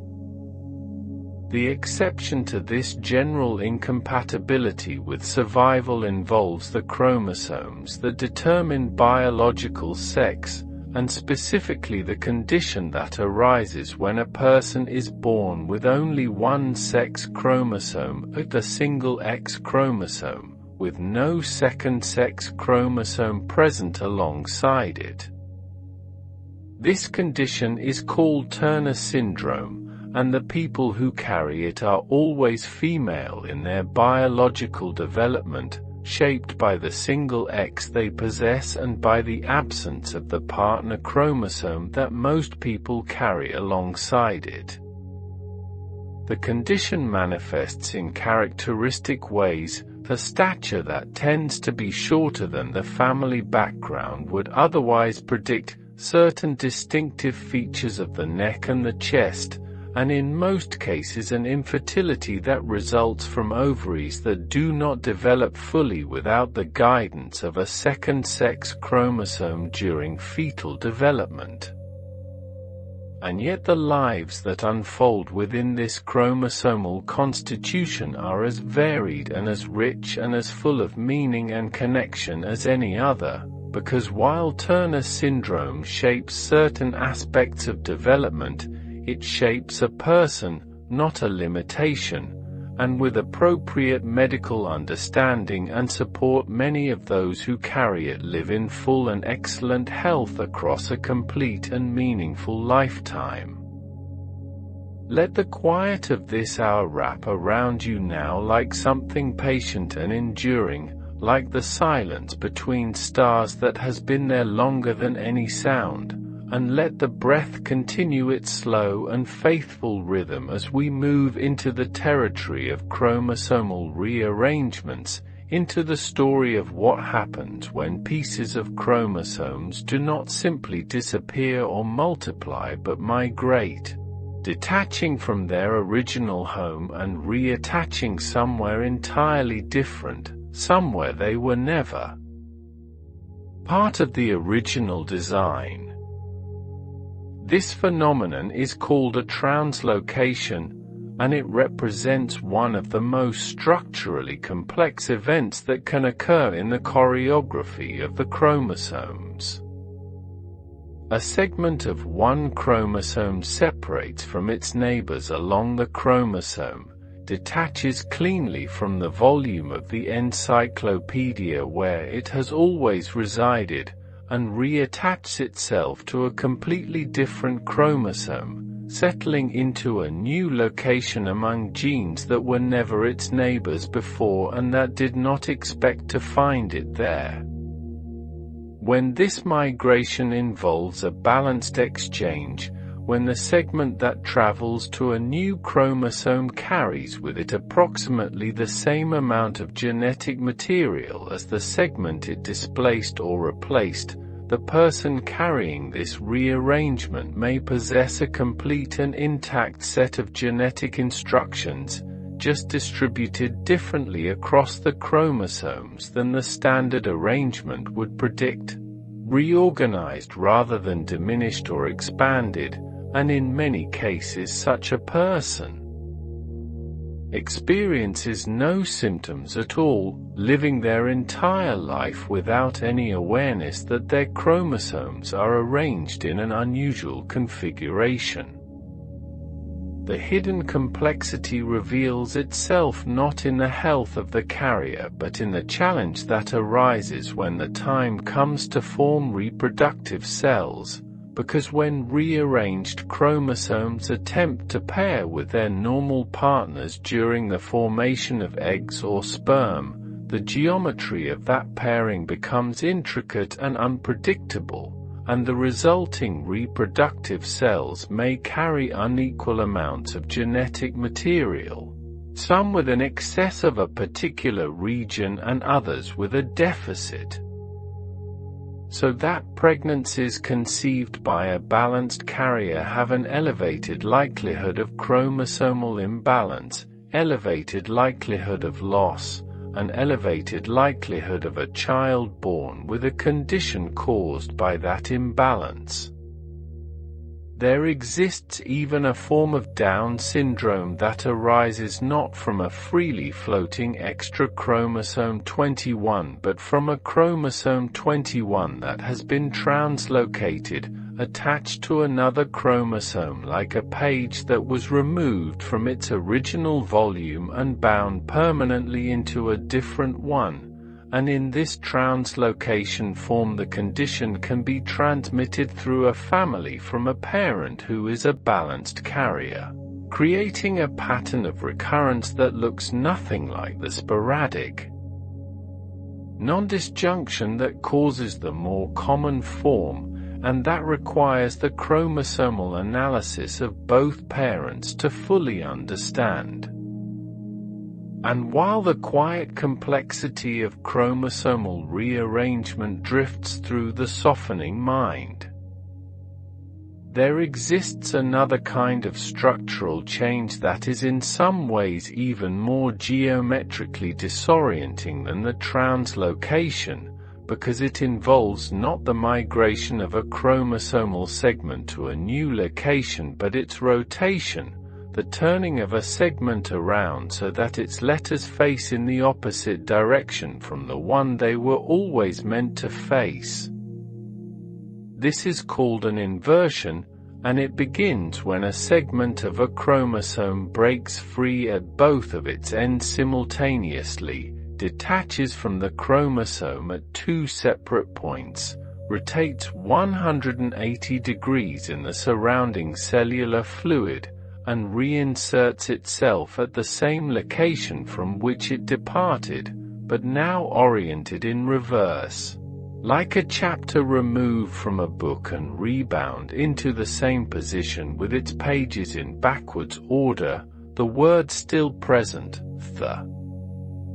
sentence is still intact, but now running from right to left rather than left to right in a way that the cellular machinery was never designed to read. If the inversion does not interrupt any gene at the points where the breaks and reinsertions occurred, the person carrying it may be entirely unaffected, living with the inverted segment as a structural variant that produces no perceptible change in their health or their biology. But during the formation of reproductive cells, the inverted chromosome must attempt to pair with its normal homologue, and that pairing requires the chromosome to fold itself into a loop that compensates for the inversion, a geometric arrangement that is inherently unstable during the subsequent steps of cell division. increasing the probability that the resulting eggs or sperm will carry chromosomal material in a configuration that is neither the normal arrangement nor the inverted one but some imbalanced combination of both. Carriers of chromosomal inversions often have histories of multiple pregnancy losses, because while they themselves are healthy, the embryos they conceive have a significant probability of receiving a distribution of chromosomal material that is incompatible with development beyond the earliest stages of pregnancy, each loss carrying within it a grief that the chromosomal explanation can contextualize but never fully console. And drifting now toward a category of chromosomal abnormality so broad it encompasses not a single segment or a single chromosome but the entire genome at once. There exists a condition called polyploidy, where the developing embryo does not simply have one extra chromosome or one missing chromosome but an entire additional set of all the chromosomes simultaneously, arriving not with 46 chromosomes as every cell of the human body is designed to contain, but with 69 chromosomes representing 3 complete sets of the genome, or even 92 representing 4 complete sets, as if the encyclopedia arrived not in its standard 2-volume arrangement but as 3 or 4 complete editions stacked on the same shelf at the same time. In human development, polyploidy of this complete kind is incompatible with survival to birth, and embryos carrying it are almost always lost very early in pregnancy, before any awareness of the pregnancy has developed, contributing silently to the significant proportion of early pregnancies that end without ever being recognized as such. It is one of the quiet ironies of evolutionary biology that polyploidy is not only compatible with survival in plants but is actively advantageous, that many of the food plants that sustain human civilization are naturally polyploid, possessing multiple complete copies of their genomes in every cell and benefiting from the genetic redundancy that this multiplicity provides, growing more robustly and producing more abundantly than their diploid relatives precisely because of the extra genetic material they carry, while the same condition in human embryos is almost universally incompatible with continued development. The contrast reveals something profound about the specificity of biological design, about how the same fundamental phenomenon can be simultaneously catastrophic in one context and beneficial in another, and about how the relationship between genetic dosage and organismal health is not a universal equation but a deeply context-dependent conversation between a genome and the particular organism it inhabits. And while that contemplation of polyploidy and its paradoxes drifts through the quieting mind, we arrive at the question of how all of these chromosomal variations are detected and identified and made visible to the physicians and the families who need to understand them. For many decades, the only available method for visualizing the chromosomes of a human cell was a technique called the karyotype, a procedure that begins by growing cells in a laboratory culture and stimulating them to divide, then interrupting that division at the precise moment when the chromosomes are most condensed and most clearly defined, staining them with dyes that reveal their banding patterns, photographing them through a microscope, and arranging the photographs of all 40 6 chromosomes into their pairs for careful visual analysis. This technique transformed clinical genetics when it was first developed in the middle of the 20th century, providing for the first time a way to directly observe the chromosomal constitution of a human being rather than merely inferring it from the patterns of inheritance observed in families, and it remains widely used to this day for the detection of large-scale chromosomal abnormalities, trisomies and monosomies, and translocations and inversions large enough to be seen at the resolution that the karyotype provides. But as clinical genetics matured and as the questions it was asked grew more precise, the limitations of the karyotype became increasingly apparent, because many important chromosomal variations are simply too small to be seen at the resolution this technique offers, too small to be detected by an approach that can only resolve differences at the scale of millions of base pairs at a time. The development of newer and progressively more refined techniques, capable of detecting chromosomal gains and losses at scales far below the threshold of the karyotype, revealed an entirely new category of chromosomal variation called microdeletions and microduplication, small losses and gains of chromosomal material encompassing dozens or hundreds of genes simultaneously, large enough to affect many biological processes at once but small enough to have remained completely invisible to clinical investigation for the entire first half-century of human genetics. The identification of these tiny but consequential variations transformed the diagnostic landscape for many people, particularly for individuals with intellectual disabilities or with combinations of physical differences that had resisted explanation through all available methods, returning to them and to their families a name and a mechanism for what had always been present but had never before been possible to see.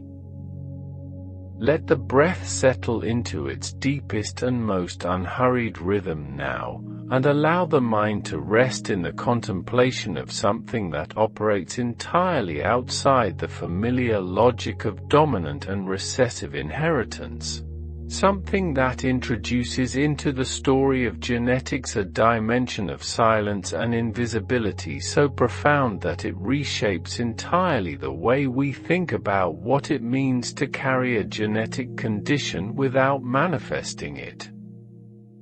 We have already explored how recessive conditions travel silently through generations of carriers, how a person can hold an altered gene in one of their 2 copies without ever experiencing any consequence of its presence. But now we arrive at a category of conditions where the silence is different in character, where the condition does not travel silently because a functional second copy is compensating for the altered one, but rather because the altered copy belongs to a gene for which only one of the 2 inherited versions is ever supposed to be active in the first place, where having 2 copies does not mean having 2 working copies, because the biology of the cell has always intended that one of those copies would remain permanently and deliberately silent. This extraordinary arrangement is called genomic imprinting, and it arises from a marking system that is applied to certain genes during the formation of the egg and the sperm, the system of chemical tags that label specific genes as having come from the mother or from the father, and that instructs the cells of the new organism to read only the copy from one specific parent while keeping the copy from the other parent permanently silent. The result is that for a select group of genes distributed across the human genome, the two copies that every person carries are not functionally equivalent, they are not interchangeable, they do not serve as backups for each other in the way that the copies of most other genes do, because one of them was always intended to be quiet, always meant to remain unread, always supposed to contribute to the genome its presence without contributing its voice, and the condition associated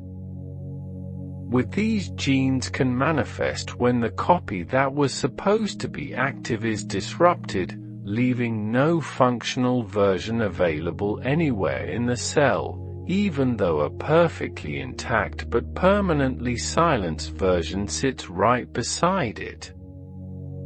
And while the quiet logic of imprinting settles into the softening mind like something both strange and inevitable,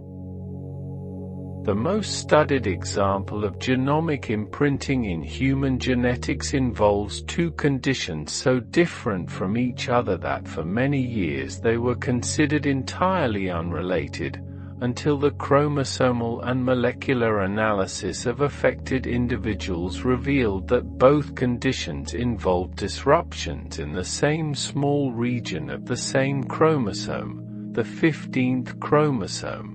and that what determined which condition a person developed was simply and entirely which parent had transmitted the disrupted copy.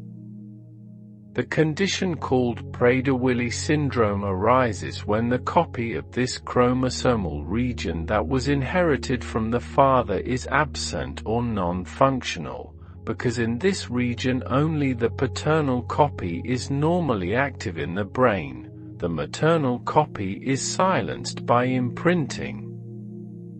When the paternal copy is lost, there is no active version of the relevant genes available, and the condition manifests with a characteristic combination of features including poor muscle tone in infancy, difficulties with feeding in the earliest weeks of life, and as the child grows, a persistent and compelling drive toward eating that does not respond to the normal satiety signals that tell most people when they have had enough. The condition called Angelman syndrome arises from disruptions in the same region of the same chromosome, but when it is the maternal copy that is absent or non-functional, because in this case a different gene within that region is active only from the maternal copy, the paternal copy being the one that is silenced by imprinting here. When the maternal copy of this gene is lost, the brain is left without the protein it was designed to produce, and the condition that results is characterized by severe intellectual disability, a notably happy and social demeanor, frequent laughter and excitability, and a characteristic abnormal pattern of electrical activity in the brain. Two conditions, the same chromosomal address, the same general mechanism of loss, and yet entirely different clinical experiences, determined entirely by which parent was the source of the disruption, a level of biological subtlety that feels almost impossible to believe until the molecular evidence makes it undeniable. And drifting now toward a phenomenon that challenges the most fundamental assumption underlying all of our exploration so far. The assumption that each person possesses a single unified genome, a single text written identically in every cell from the outermost layer of skin to the deepest interior of the brain. There exists a condition called mosaicism, where this assumption does not fully hold, where a mutation arises not at the moment of conception and not in every cell of the body simultaneously, but during the early divisions of the embryo, appearing first in one cell among several and creating from that moment forward two distinct and coexisting populations of cells within the same organism, some carrying the mutation and living by its altered instructions, others retaining the original sequence and continuing as if no change had occurred, like a mosaic of tiles where some are one color and some are another, and the pattern varies across the surface of a single continuous and unbroken whole. The proportion of cells carrying the mutation compared to cells retaining the original sequence depends entirely on when during the development of the embryo the mutation first appeared. A mutation arising in the very first cell division after fertilization may be present in approximately half of all cells throughout the entire body, distributed through every tissue and every organ in roughly equal measure, while a mutation arising several divisions later may be confined to a smaller and more localized cluster of cell lineages, concentrated in one region or one tissue while leaving other parts of the body entirely untouched. This distribution matters enormously for whether and how the condition manifests, because a mutation present in only a small fraction of the cells of a tissue may produce symptoms far milder than the same mutation present throughout that tissue, and a mutation concentrated in one specific tissue may cause significant effects in that tissue while the rest of the body remains completely unaffected. Mosaicism also introduces a quiet and sometimes confounding complexity into the process of genetic diagnosis, because a blood test, which samples only the cells circulating in the bloodstream, may fail entirely to detect a mutation that exists predominantly in the cells of the brain or the skin or the lining of the gut, and a negative result on a genetic test does not always mean the absence of a genetic cause. This understanding helped resolve cases that had puzzled clinicians for years, people who showed the clear signs of a genetic condition but in whom the standard diagnostic tests found nothing, because the mutation was present, but present only in the tissue that had not been sampled. And while the mosaic complexity of some human genomes rests in the quieting mind, we arrive at a category of chromosomal conditions that involves not the structure of the chromosomes themselves but the number of the sex chromosomes, specifically, the X and the Y, that pair of chromosomes whose variations in number are tolerated by the developing organism in ways that variations in the number of the other chromosomes generally are not. The sex chromosomes exist in a biological context where certain imbalances are compatible with a full and viable life even as they shape development in characteristic and medically significant ways. The condition called Klinefelter syndrome occurs when a person who develops along the male biological pathway is born with two X chromosomes alongside one Y chromosome, totaling 47 chromosomes instead of the expected 46, with the extra X providing a dosage of X-linked gene products that the male body was not designed to calibrate itself against. People with Klinefelter syndrome often have testes that develop to a smaller size than typical, produce testosterone in reduced quantities, and in the majority of cases are infertile due to a severely reduced production of sperm. Other features may include somewhat taller stature than would be expected based on family background, a tendency toward longer legs in proportion to the torso, and in some cases subtle difficulties with certain aspects of language processing and learning. What makes Klinefelter syndrome particularly notable from a clinical perspective is that many of the people who carry it do not discover their chromosomal constitution until they are adults investigating a difficulty conceiving a child, because the features of the condition during childhood and adolescence are often sufficiently subtle to pass without recognition, blending into the normal variation of development without triggering investigation. There exist also variations involving 3 or even 4 sex chromosomes, each with its own characteristic profile of features, and combinations such as XYY, where a male carries an extra Y chromosome, each revealing something different about how the dosage of sex chromosome genes influences development, while also demonstrating how wide the range of tolerance is compared to the consequences of numerical imbalances in the other chromosomes.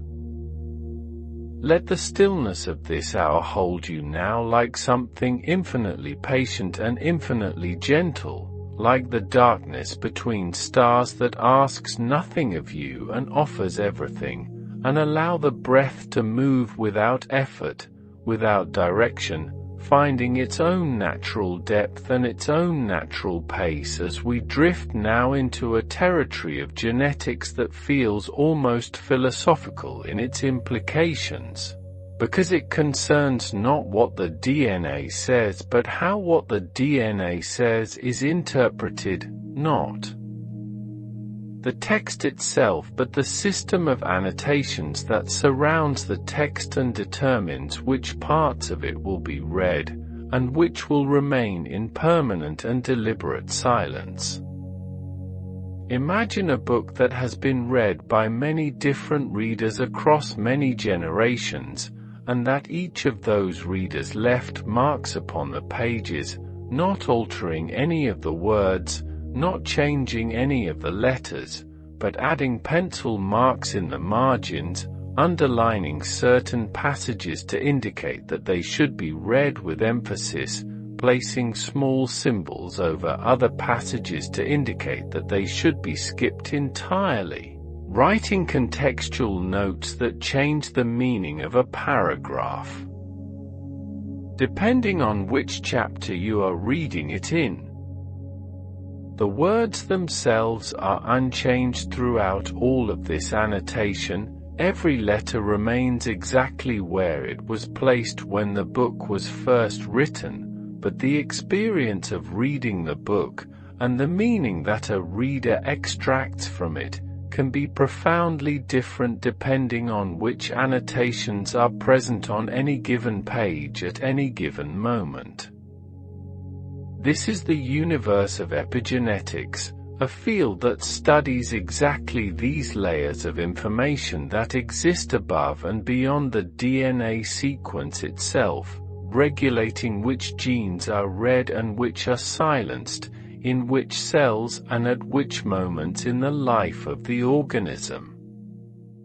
The word epigenetics means literally above genetics, and it describes a regulatory system of such sophistication and such dynamism that it operates as a kind of second language layered over the first, a language not of bases and codons but of chemical marks and structural configurations that translate the fixed text of the genome into the endlessly variable reality of a living organism navigating a changing world. What makes this field particularly extraordinary is the discovery that these epigenetic annotations are not fixed at birth and immutable thereafter. They respond to the environment, to the experiences and habits and exposures of a life, and in some cases they can be transmitted from parents to children, creating a form of inheritance that passes not through the sequence of the DNA itself but through the patterns of how that DNA is read. And while the layered wonder of epigenetics settles into the mind like something revealing a dimension that was always present but previously invisible, the most extensively studied of all epigenetic mechanisms is a process called DNA methylation, where small chemical groups called methyl groups are added to specific letters of the genetic code, not changing those letters in any way, not altering the sequence that would be read if someone were to determine the DNA sequence directly, but effectively placing a cover over those letters that prevents the cellular machinery from reading them, like affixing a small opaque sticker over a word on a page so that anyone trying to read the text will pass over it without registering its content.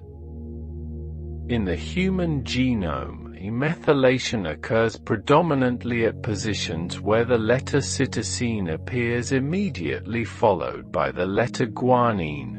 and when a region of DNA near the beginning of a gene becomes methylated in this way, the gene typically becomes silent, its instructions present but inaccessible, its protein unproduced, its function suspended for as long as the methylation pattern persists.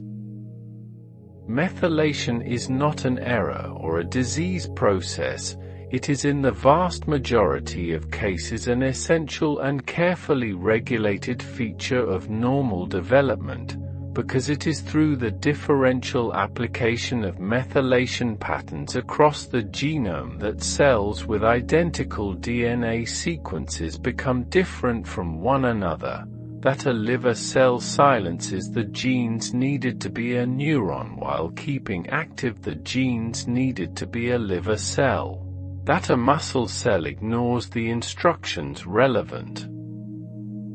to immune function while attending carefully to the instructions relevant to contraction, that the astonishing diversity of cell types that compose a human body emerges from the single unified text that every one of those cells carries in its nucleus. The same DNA, read differently in different cellular contexts through the application of different patterns of methylation, producing the full complexity of a body from the instructions of a single genome. When those patterns of methylation are disturbed, when genes that should remain silenced are reactivated or when genes that should be active are inappropriately silenced, the consequences can be profound, and the disruption of methylation patterns is now recognized as a central mechanism in many cancers, where tumor suppressor genes that normally act as brakes on uncontrolled cell proliferation are silenced by inappropriate methylation, removing the brakes from cells that have already begun to drift toward unregulated growth, and drifting now toward a second layer of epigenetic regulation that works in intimate collaboration with methylation. The DNA inside the nucleus is never truly naked, it never exists as a bare strand of letters floating freely in the cellular fluid. It is always wound around proteins called histones, those spool-like structures we have mentioned before that keep the DNA organized and packaged within the nucleus, and the histones themselves are covered with chemical modifications that constitute their own elaborate regulatory language, a language written not in the sequence of the DNA but in the pattern of chemical groups attached to specific positions on the histone proteins. When certain chemical modifications are present on the histones at a particular location, the DNA wrapped around those histones is held loosely, in an open and accessible configuration that allows the molecular machinery of the cell to approach and read the genes in that region, like a scroll that has been gently unrolled and laid flat on a table where it can be easily consulted. When different chemical modifications are present at the same location, the histones compact the DNA more tightly around themselves, drawing it into a dense and inaccessible configuration that prevents any reading of the genes within, like rolling the scroll back up and tying it closed with a cord that cannot easily be undone. The pattern of these histone modifications constitutes a kind of code layered over the genetic code, a second informational system operating on top of the first, and the proteins responsible for adding and removing these modifications are among the most important regulators of gene expression in the entire cell.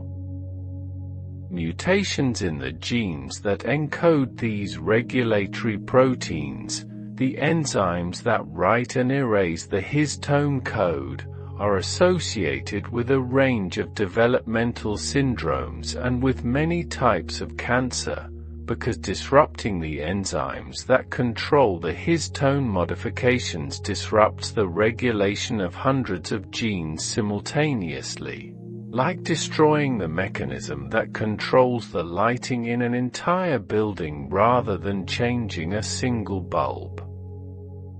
The discovery of the histone code and its role in development and disease opened an entirely new category of potential therapeutic targets, because unlike mutations in the DNA sequence, histone modifications are reversible in principle, and drugs that inhibit the enzymes responsible for placing certain modifications have shown genuine therapeutic activity in cancers where those modifications are driving the disease.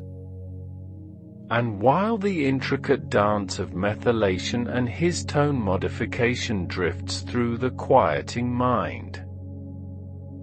we arrive at the place where epigenetics and imprinting meet and illuminate each other, the story of Angelman syndrome revisited now through the lens of epigenetic regulation, because Angelman syndrome offers one of the clearest and most therapeutically promising examples of a disease caused not by the absence of a gene from the genome but by the inappropriate silencing of a gene that is physically present and intact. The gene responsible for Angelman syndrome is located on chromosome 15 and is subject to genomic imprinting, expressed only from the maternal copy in the neurons of the brain, while the paternal copy is kept silent by methylation. When the maternal copy is lost through deletion or mutation or chromosomal rearrangement, no functional version of the gene is available in the brain, and the condition manifests.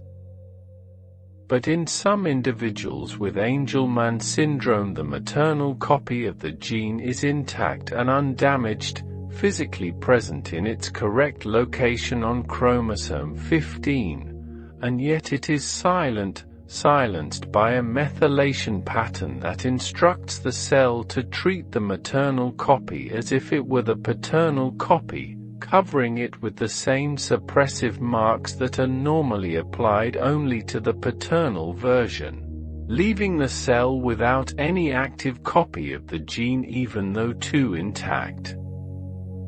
copies are present. This situation, where a gene exists in the genome but cannot be accessed because an epigenetic mark has incorrectly covered it, represents a fundamentally different kind of genetic disease from the ones caused by mutations in the DNA sequence, and it suggests a fundamentally different kind of therapeutic opportunity, because if the disease is caused by a silencing mark that should not be there, then removing that mark, reactivating the silenced copy by erasing the inappropriate methylation, could in principle restore the gene's function without any need to correct the DNA sequence itself. This therapeutic possibility is being actively investigated, and it represents one of the most hopeful and most conceptually elegant applications of epigenetic knowledge to the treatment of human disease. Let the night hold you now in its deepest and most velvet quiet. Let the thoughts grow lighter and more distant with each breath, each one drifting a little further from the shores of wakefulness toward the open and unhurried water of sleep, as we move into the territory where epigenetics meets the living world, where the chemical annotations on the genome begin to respond not to the fixed instructions of inheritance but to the variable and unpredictable texture of a life being lived in a particular body in a particular place at a particular time. One of the most quietly revolutionary discoveries of modern biology is that the patterns of methylation and histone modification that regulate the reading of the genome are not established at conception and then locked permanently in place for the remainder of a lifetime. They shift, they respond. They are influenced by the diet that enters the body and by the chemicals and substances that the body encounters in the environment and by the emotional and physiological experiences that leave their traces not only in memory but in the molecular architecture of the cells themselves. Studies conducted over many years with pairs of identical twins, people who share exactly the same DNA sequence in every cell of their bodies, have revealed something that seemed almost impossible when it was first proposed, that as those twins age and their lives diverge, as they eat different foods and live in different places and encounter different stresses and different joys, their epigenetic profiles become progressively more distinct from each other, the chemical annotations on their identical genomes drifting apart year by year in ways that reflect not the sequence of their shared DNA but the unique and unrepeatable history of each individual life. Identical twins in their 20s show epigenetic profiles that are nearly indistinguishable, while identical twins in their 50s or 60s who have lived very different lives may show epigenetic differences substantial enough to influence the activity of hundreds of genes simultaneously, the same text annotated differently by different experiences. The same book read differently by different readers who encountered it under different circumstances and brought different histories to its pages. This discovery transformed the understanding of the relationship between genes and health, because it meant that the genome is not a static and unchanging blueprint that determines the organism once and forever at the moment of conception, but a dynamic and responsive document that accumulates a kind of chemical memory of the life lived within it, a molecular autobiography written not in words but in patterns of methylation that record something of what the body has encountered and adapted to across the decades of its existence. And while this vision of the genome as a living and responsive document settles softly into the mind, The influence of environment on epigenetic patterns extends beyond the broad strokes of lifestyle and life experience into the more specific territory of particular substances and particular exposures that interact directly with the molecular machinery of methylation. The methyl groups used to mark the DNA in the process of methylation are not generated spontaneously by the cell. They must be assembled from raw materials obtained through the diet, and certain vitamins and nutrients play essential roles in the biochemical pathways that produce those methyl groups and make them available to the enzymes that place them on the DNA. Folate, the B vitamin found in leafy green vegetables and legumes and whose synthetic form folic acid is familiar to anyone who has ever been pregnant or considered becoming pregnant, is a central participant in this biochemical pathway, as are other members of the B vitamin family including B12 and B6. When these nutrients are present in adequate quantities, the cell has the raw materials it needs to maintain its methylation patterns with consistency and precision. When they are deficient, the availability of methyl groups decreases and the fidelity of methylation maintenance can be compromised, leading to subtle shifts in which genes are silenced and which are active in ways that can have consequences for health over time. This connection between dietary nutrients and epigenetic regulation is part of what makes nutrition during pregnancy so consequential, because the period of early embryonic development is a time of extraordinary epigenetic activity, when the methylation patterns of thousands of genes are being established for the first time in the new organism, and when the availability of the molecular raw materials needed for that establishment depends on what the mother is eating and on how efficiently her body is absorbing and processing what she consumes. The recognition that maternal nutrition influences not just the growth of the fetus but the epigenetic programming of the fetus opened a dimension of prenatal care that is still being fully explored and understood. And drifting now toward one of the most intriguing and still partially controversial frontiers of epigenetic science. There exists the possibility that certain epigenetic marks acquired during a lifetime can be passed to the next generation, can persist through the processes of egg and sperm formation and survive the wholesale epigenetic reprogramming that normally occurs in the early embryo, to arrive in the cells of the offspring as inherited annotations rather than newly established ones. This phenomenon is called transgenerational epigenetic inheritance, and the evidence for it in humans comes from several directions, each one suggestive and intriguing but each one also requiring careful interpretation in the context of the many other factors that influence health across generations.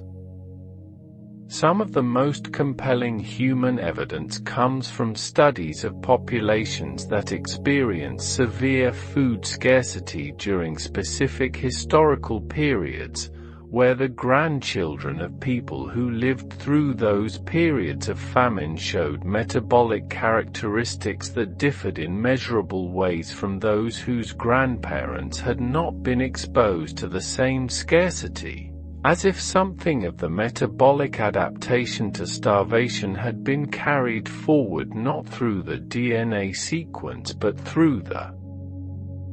epigenetic memory of that adaptation, persisting in a diluted but detectable form into a generation that had never itself experienced deprivation. In animal models, the evidence is more direct and more mechanistically characterized, with studies showing that exposure to certain stressors or toxins or nutritional conditions in one generation can influence gene expression and physiology in the second and even the third generation, through mechanisms that involve the persistence of specific methylation patterns or small RNA molecules through the processes of reproduction. The molecular pathway through which epigenetic information might escape the reprogramming that the embryo normally performs is still being mapped with considerable care and considerable debate, but the possibility that the experiences of ancestors can leave molecular traces in the cells of their descendants adds a dimension to the story of inheritance that no purely genetic framework can accommodate. And while the quiet wonder of transgenerational epigenetic inheritance drifts through the softening mind, we arrive at the intersection of epigenetics and cancer, at the recognition that the disease once understood almost exclusively as a genetic condition driven by mutations in the DNA sequence is equally and inseparably an epigenetic condition driven by disturbances in the patterns of methylation and histone modification that normally maintain the orderly regulation of cell growth and division. Cancer cells do not simply accumulate mutations, they also undergo a characteristic and reproducible transformation of their epigenetic landscape, the reorganization of the chemical annotations on their genome that typically involves two complementary changes happening simultaneously. Regions of the genome that are normally maintained in a methylated and silent state lose their methylation and become inappropriately active, while specific genes that are normally active, particularly the genes called tumor suppressors that function as brakes on uncontrolled proliferation, become covered with methylation that silences them as effectively as a deletion or a disabling mutation would, without any change to the DNA sequence itself. The silencing of tumor suppressor genes by methylation can have exactly the same functional consequence as a mutation that destroys those genes, removing the brake, allowing the cell to divide without the normal regulatory oversight, contributing to the progression toward malignancy, and yet because the gene is physically intact, because no letter of the DNA has been changed. These epigenetic changes are not detectable by the methods used to identify DNA mutations, requiring instead the measurement of methylation patterns themselves to reveal their presence.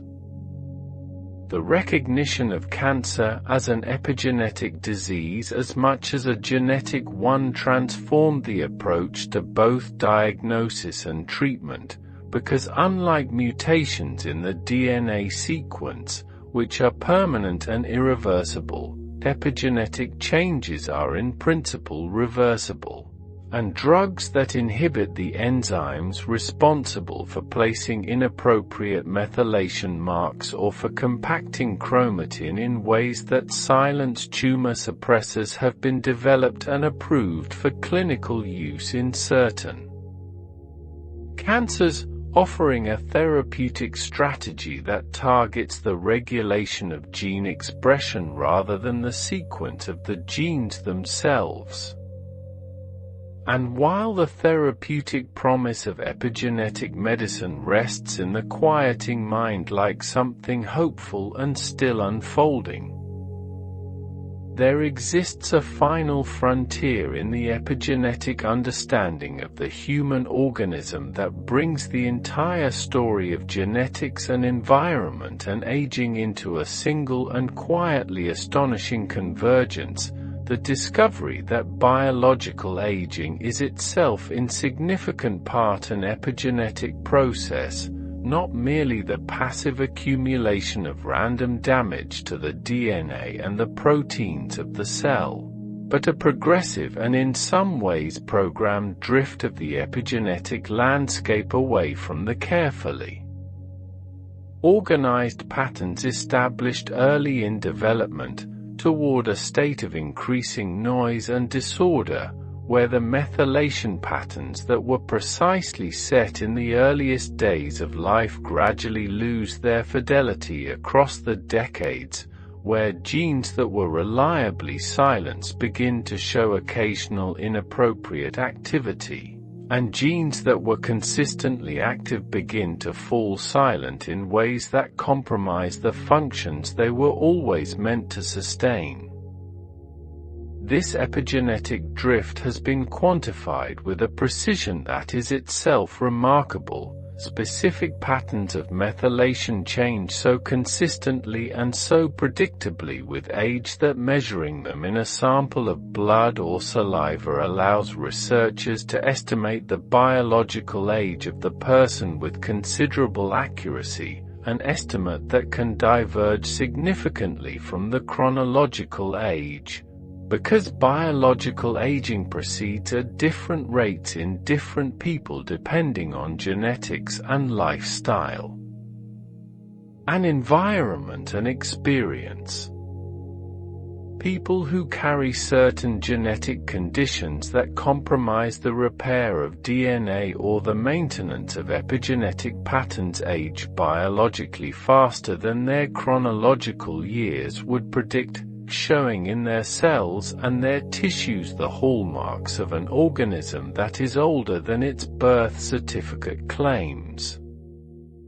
The recognition of aging as a process that is at least partly epigenetic and therefore at least partly malleable has opened one of the most active and most debated research frontiers in contemporary biology, the search for interventions that might restore more youthful epigenetic patterns to aging tissues, slowing or partially reversing the drift that accumulates across a lifetime, and extending the period of biological vitality beyond what the unassisted passage of time would otherwise allow.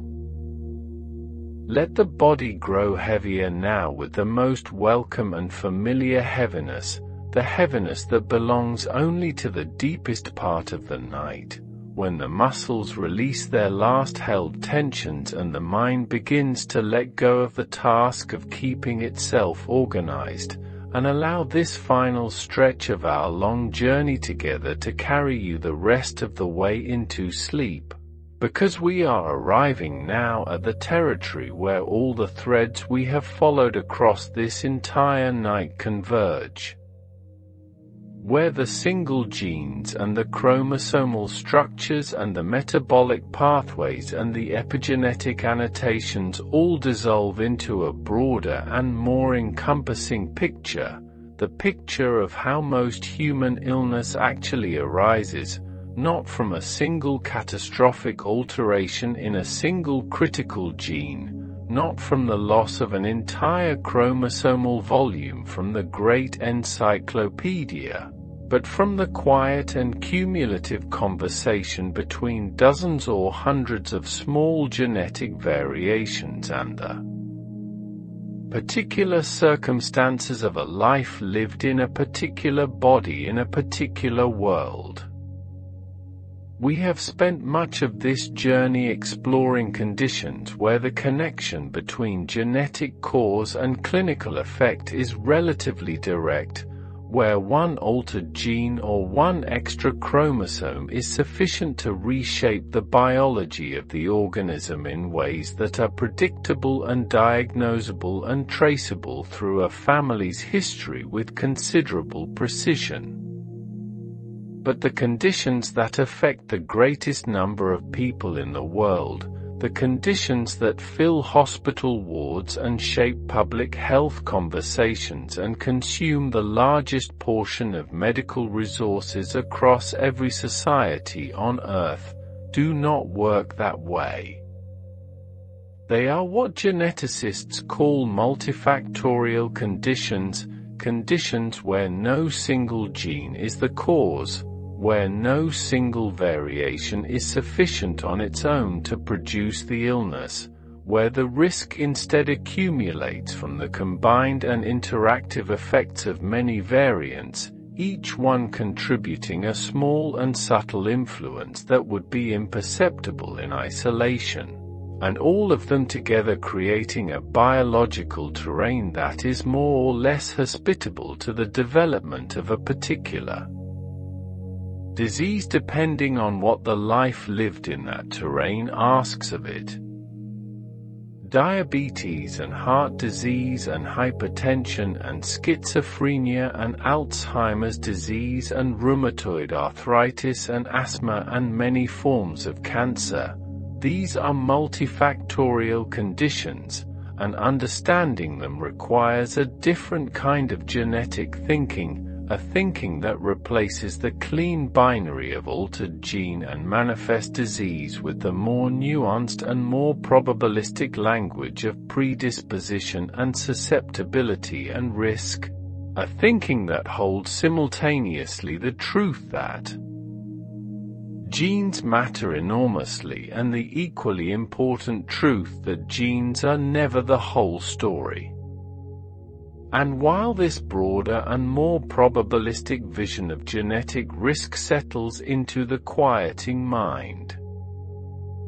the concept that makes the genetics of multifactorial disease intelligible is the concept of the polymorphism, the common genetic variant, the position in the genome where the letter that appears is different in a significant proportion of the population from the letter that appears in the majority, and where that difference is common enough to be considered a normal feature of human genetic diversity rather than an aberration to be classified as a disease-causing mutation. Polymorphisms are responsible for most of the visible and measurable biological variation between human beings, for the differences in height and in metabolic efficiency and in immune responsiveness and in the thousands of other traits that vary continuously across a population rather than falling into discrete categories of present or absent, affected or unaffected. They are present in every person without exception, distributed across the genome in patterns that have been shaped by millions of years of human evolutionary history, by migrations and adaptations and selective pressures that favored different variants in different environments across different periods of time. When researchers began to study the genetic basis of common diseases by comparing the polymorphism patterns of thousands of people with a disease to thousands of people without it, they discovered that each disease was associated with dozens or hundreds or in some cases thousands of different positions in the genome where the variant present influenced the probability of developing the condition, with each individual variant conferring a risk change so small that it would be meaningless in any individual context, but with the combined effect of many variants summing to a difference in probability that was clinically significant and medically actionable. This understanding gave rise to the concept of polygenic risk, the idea that a person's genetic predisposition to a complex disease can be estimated by measuring the pattern of variants they carry across all the relevant positions in their genome and combining those measurements into a single score that places them on a spectrum of population-level risk, from those with the lowest genetic predisposition to those with the highest, with most people falling somewhere in the broad and gradually sloping middle, and resting now in that gentle gradient of polygenic risk. Consider the condition that has become the most urgent metabolic challenge facing human populations in the contemporary world, the condition whose prevalence has increased so dramatically over the past several decades that its rise must be explained not by genetics alone, because genes do not change fast enough to account for trends that unfold across a single human lifetime, but by the interaction of stable genetic predispositions with an environment that has changed enormously in the space of 2 or 3 generations. Type 2 diabetes represents a failure of the body's system for regulating the concentration of glucose in the blood, a system that depends on the coordinated function of the insulin-producing cells of the pancreas, the insulin-sensing machinery of the muscle and fat and liver cells, and the complex network of hormonal and neurological signals that coordinate these components into a seamless and largely unconscious regulatory process. Hundreds of genetic variants have been identified that influence different aspects of this regulatory system, variants that affect how efficiently the pancreatic cells sense the rise in blood glucose after a meal and release insulin in response, variants that affect how sensitively the peripheral tissues respond to the insulin signal, variants that influence the inflammatory processes that gradually erode the capacity of the pancreatic cells to sustain their function over decades of use, and variants that affect the distribution of fat within the body and the degree to which visceral fat accumulation interferes with insulin signaling in the surrounding tissues.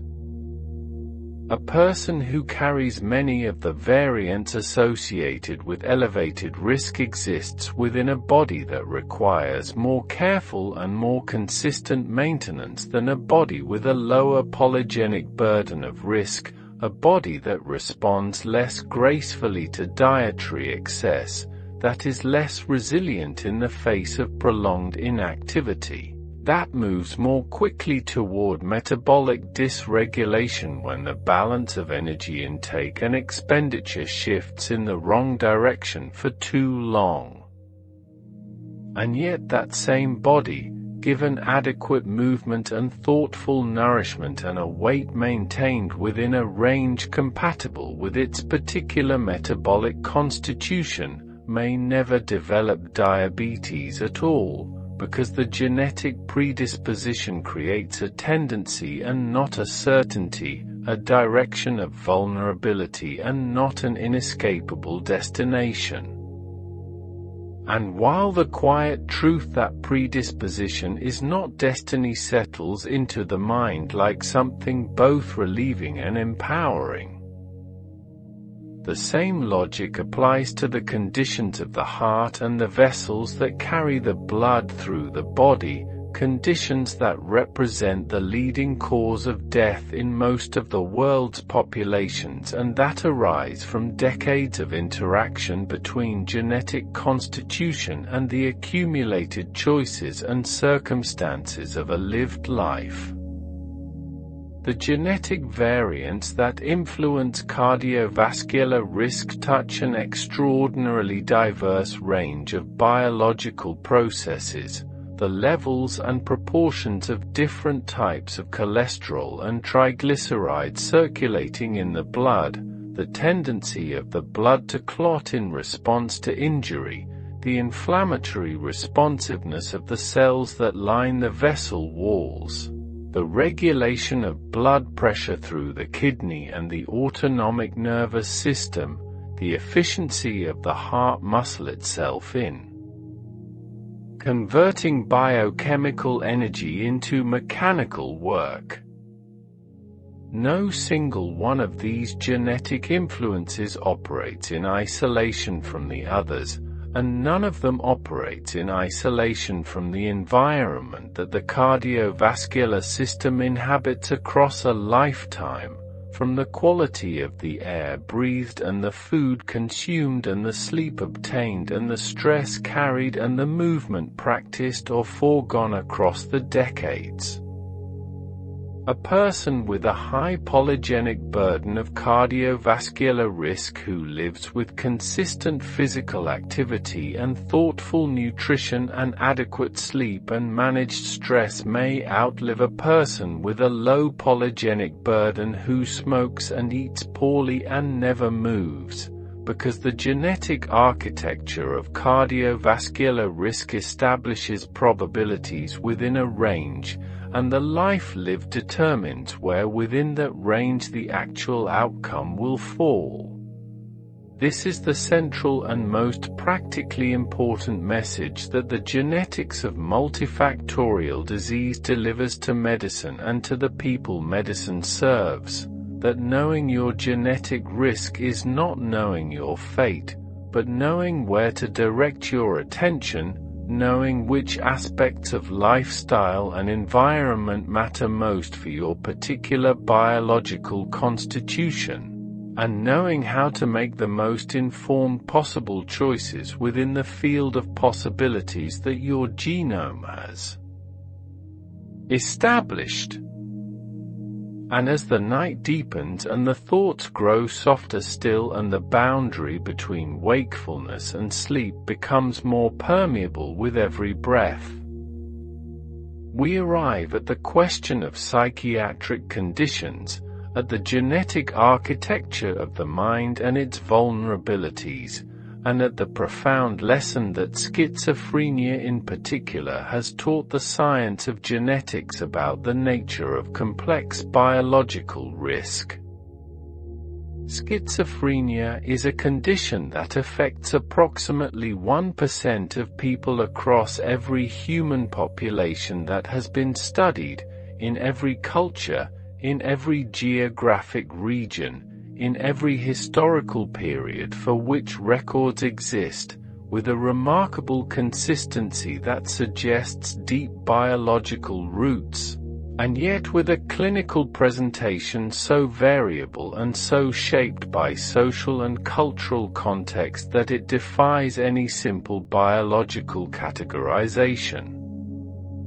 Studies comparing the rates of schizophrenia in identical twins, who share every letter of their DNA, with rates in fraternal twins, who share on average half their DNA, have established that the condition has a very high heritability, that genetic factors account for a large proportion of the variation in risk across the population. But those same twin studies also establish something equally important and frequently overlooked in discussions of the genetics of schizophrenia, that when one identical twin develops the condition, the other twin develops it only about half of the time, meaning that two people with exactly the same genome, living in the same family environment from birth, can have completely different outcomes with respect to this condition. The genetic predisposition is real and it is substantial, and yet it is not sufficient on its own. Something additional, some combination of environmental exposures and developmental timing and perhaps chance perturbations in the complex process of neural development, is required to translate the genetic vulnerability into the manifest condition. Certain rare genetic variants of large effect, specific microdeletions and microduplication mutations in individual genes involved in the development of synaptic connections, confer substantially elevated risk, while hundreds of common variants of small effect each contribute incrementally to the polygenic architecture of risk across the population as a whole. The lesson that schizophrenia teaches is the lesson that all complex genetic conditions teach, that the genome establishes the terrain on which a life unfolds, and that the terrain matters enormously, but it does not write the story alone. And while the stories of multifactorial genetics settle into the deepening quiet of this night, the most ambitious practical application of polygenic risk science is the development of what are called polygenic risk scores, numerical estimates of an individual's genetic predisposition to a particular condition calculated by measuring thousands or millions of variant positions across that person's genome and combining the results into a single number that places them on the population distribution of risk. These scores are already in clinical use in some settings for conditions including cardiovascular disease and certain cancers, and research is actively exploring their potential for earlier identification of people at elevated risk who might benefit most from intensified preventive interventions long before any symptoms appear. The promise is genuine and it is significant. A person in the highest percentile of polygenic risk for coronary artery disease may have a lifetime risk of heart attack comparable to someone with a single high-impact gene variant like those associated with familial hypercholesterol, and knowing this early could motivate and guide preventive choices that might never otherwise have been taken. But the challenges are equally genuine, because the polygenic risk scores developed from studies conducted predominantly in populations of European ancestry perform less accurately when applied to people of other ancestral backgrounds, introducing a scientific and ethical imperative to ensure that the populations used to develop and validate these tools reflect the full diversity of the human species rather than the demographic characteristics of the populations most historically accessible to research institutions in wealthy countries. And because knowing that you carry elevated genetic risk for a serious condition is information that requires careful and sensitive communication, context, support, and the explicit understanding that a score is a probability and not a prophecy. And now, as the night reaches its deepest and most restful hour, and the thoughts grow softer and more distant with every breath, like the last few lights of a distant city scene from a great height slowly disappearing one by one into the darkness below, we arrive at the final passages of this long and unhurried journey through the invisible architecture of life itself. We have wandered together across an extraordinary landscape, through the four-letter alphabet that writes every living thing that has ever breathed or moved or grown on this ancient and patient planet, through the chromosomes that carry that alphabet from one generation to the next across the unbroken thread of biological time, through the metabolic pathways that transform instruction into action and food into life, through the maternal inheritance of the mitochondria and the chemical annotations of the epigenome and the vast probabilistic terrain of multifactorial risk where genes and lived experience meet in their most complex and most human conversation. And now we come at last to the horizon, to the place where this story does not end but opens, where the knowledge accumulated across a century of patient and careful science begins to be translated into something that can reach into the lives of people living with the conditions we have explored and offer them possibilities that no previous generation could have imagined. And while that sense of opening drifts through the quieting mind like something full of gentle light, The tools that have emerged from this accumulation of understanding are genuinely unlike anything that existed in the history of medicine before them. For most of the 20th century, the diagnosis of a genetic condition was the end of a conversation rather than the beginning of one, the identification of a cause that explained the past but offered little to change the future, because the tools available could describe genetic disease with increasing precision but could not yet reach into the cell and do anything about what they described. That era has been replaced by something that feels, from the vantage point of its own unfolding, almost surreal in its ambition and its early achievements. A technology derived from the study of how bacteria defend themselves against viral infection, a molecular system that bacteria evolved over billions of years to recognize and cut the DNA of invading viruses with sequence-specific precision, was identified by researchers who recognized that this bacterial immune mechanism could be adapted and redirected to locate and cut any sequence in any genome, with a precision so exact and so programmable that it transformed the theoretical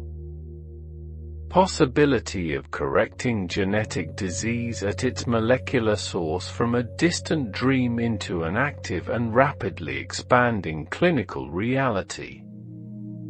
This technology, known as CRISPR, allows a researcher or a clinician to design a molecular guide that will seek out one specific sequence among the 3 billion letters of the human genome, locate it with extraordinary reliability, and introduce a precise cut at that location, opening the possibility of removing a disease-causing mutation, replacing it with a functional sequence, or disrupting the expression of a gene that is causing harm through its inappropriate activity. More precise than anyone once believed possible, centuries ahead of what the scientific community anticipated when the double helix was first described in the quiet of a Cambridge laboratory in the spring of 1953. And while the quiet enormity of that technological leap settles into the mind, the first clinical applications of gene editing technology have already moved beyond the realm of possibility and into the realm of documented human experience. People living with sickle cell disease and with beta thalassemia, two conditions we explored in the earliest hours of this journey, conditions caused by mutations in the gene encoding hemoglobin, have participated in clinical trials in which their own blood stem cells were removed from their bodies, edited in a laboratory using gene editing tools to correct or compensate for the underlying mutation, and then returned to their bone marrow to repopulate the blood-forming system with cells capable of producing functional hemoglobin. The results that emerged from those trials were received by the scientific and medical community with a kind of careful and qualified astonishment, because people who had spent their entire lives navigating the crises and the complications and the cumulative organ damage of these conditions, who had been hospitalized repeatedly and had managed chronic pain and had organized their lives around the demands of their illness, began to show reductions in symptoms so profound and so sustained that the word that medicine is always most reluctant to use, the word cure, began to be spoken aloud in careful but genuinely hopeful tones in the scientific literature and in the clinics where these individuals were followed, something that even modern science still struggles to fully accept as real, and yet the evidence accumulates with each passing month and with each additional person who enters a trial and emerges changed. And as these early clinical victories settle into the deepening stillness, the horizon of what is becoming possible continues to recede before the advance of understanding, offering always new territory and new questions and new responsibilities that arrive inseparably alongside new capabilities. The children born today with spinal muscular atrophy, the condition we explored in the context of X-linked inheritance, in which the neurons that carry movement commands from the nervous system to the muscles gradually deteriorate in the absence of a specific survival protein, can now receive a single infusion of a modified viral vector carrying a functional copy of the missing gene, delivered directly into the cerebrospinal fluid that bathes the brain and spinal cord, in the first weeks or months of life before significant neurological damage has had time to accumulate, and can grow up with motor development that approaches or in some cases fully reaches what would be expected for children who never carried the condition at all, an outcome that would have been described as impossible when the parents of those children were themselves children. And that represents a transformation so complete in the prognosis of the condition that the physicians who have practiced across the transition find themselves in the unusual position of needing to learn an entirely new clinical story for a disease whose natural history they once knew in intimate and sorrowful detail. The families carrying the mutation for Huntington disease, living with the unique and profoundly personal challenge of knowing that the condition follows a dominant pattern and that each child of an affected parent has a 50% chance of having inherited the expanded gene, and facing the deeply intimate existential decision of whether to undergo predictive genetic testing before symptoms appear and know with certainty what the future holds, or to choose not to know and live in the uncertainty that is in some ways less definitive but in other ways no less heavy, now exist in a world where clinical trials of therapies designed to reduce the production of the toxic protein in the neurons that are vulnerable to its accumulation are underway and producing early signals of biological activity that carry genuine and carefully measured hope, and where the decision of whether to be tested is shadowed by the possibility, not yet a certainty but no longer merely a fantasy, that effective treatment may arrive within the lifetime of the person deciding. And while these stories of transformation and of hope settle into the velvet darkness of this deepening hour, there is one final thread to follow before this journey releases you fully into sleep, a thread that connects everything we have explored, that runs from the four-letter alphabet through the chromosomes and the metabolic pathways and the epigenetic annotations and the polygenic architectures of complex disease, all the way to the question of what it means to know what we now know, and to have the tools that we now have, and to face the responsibilities that this knowledge and these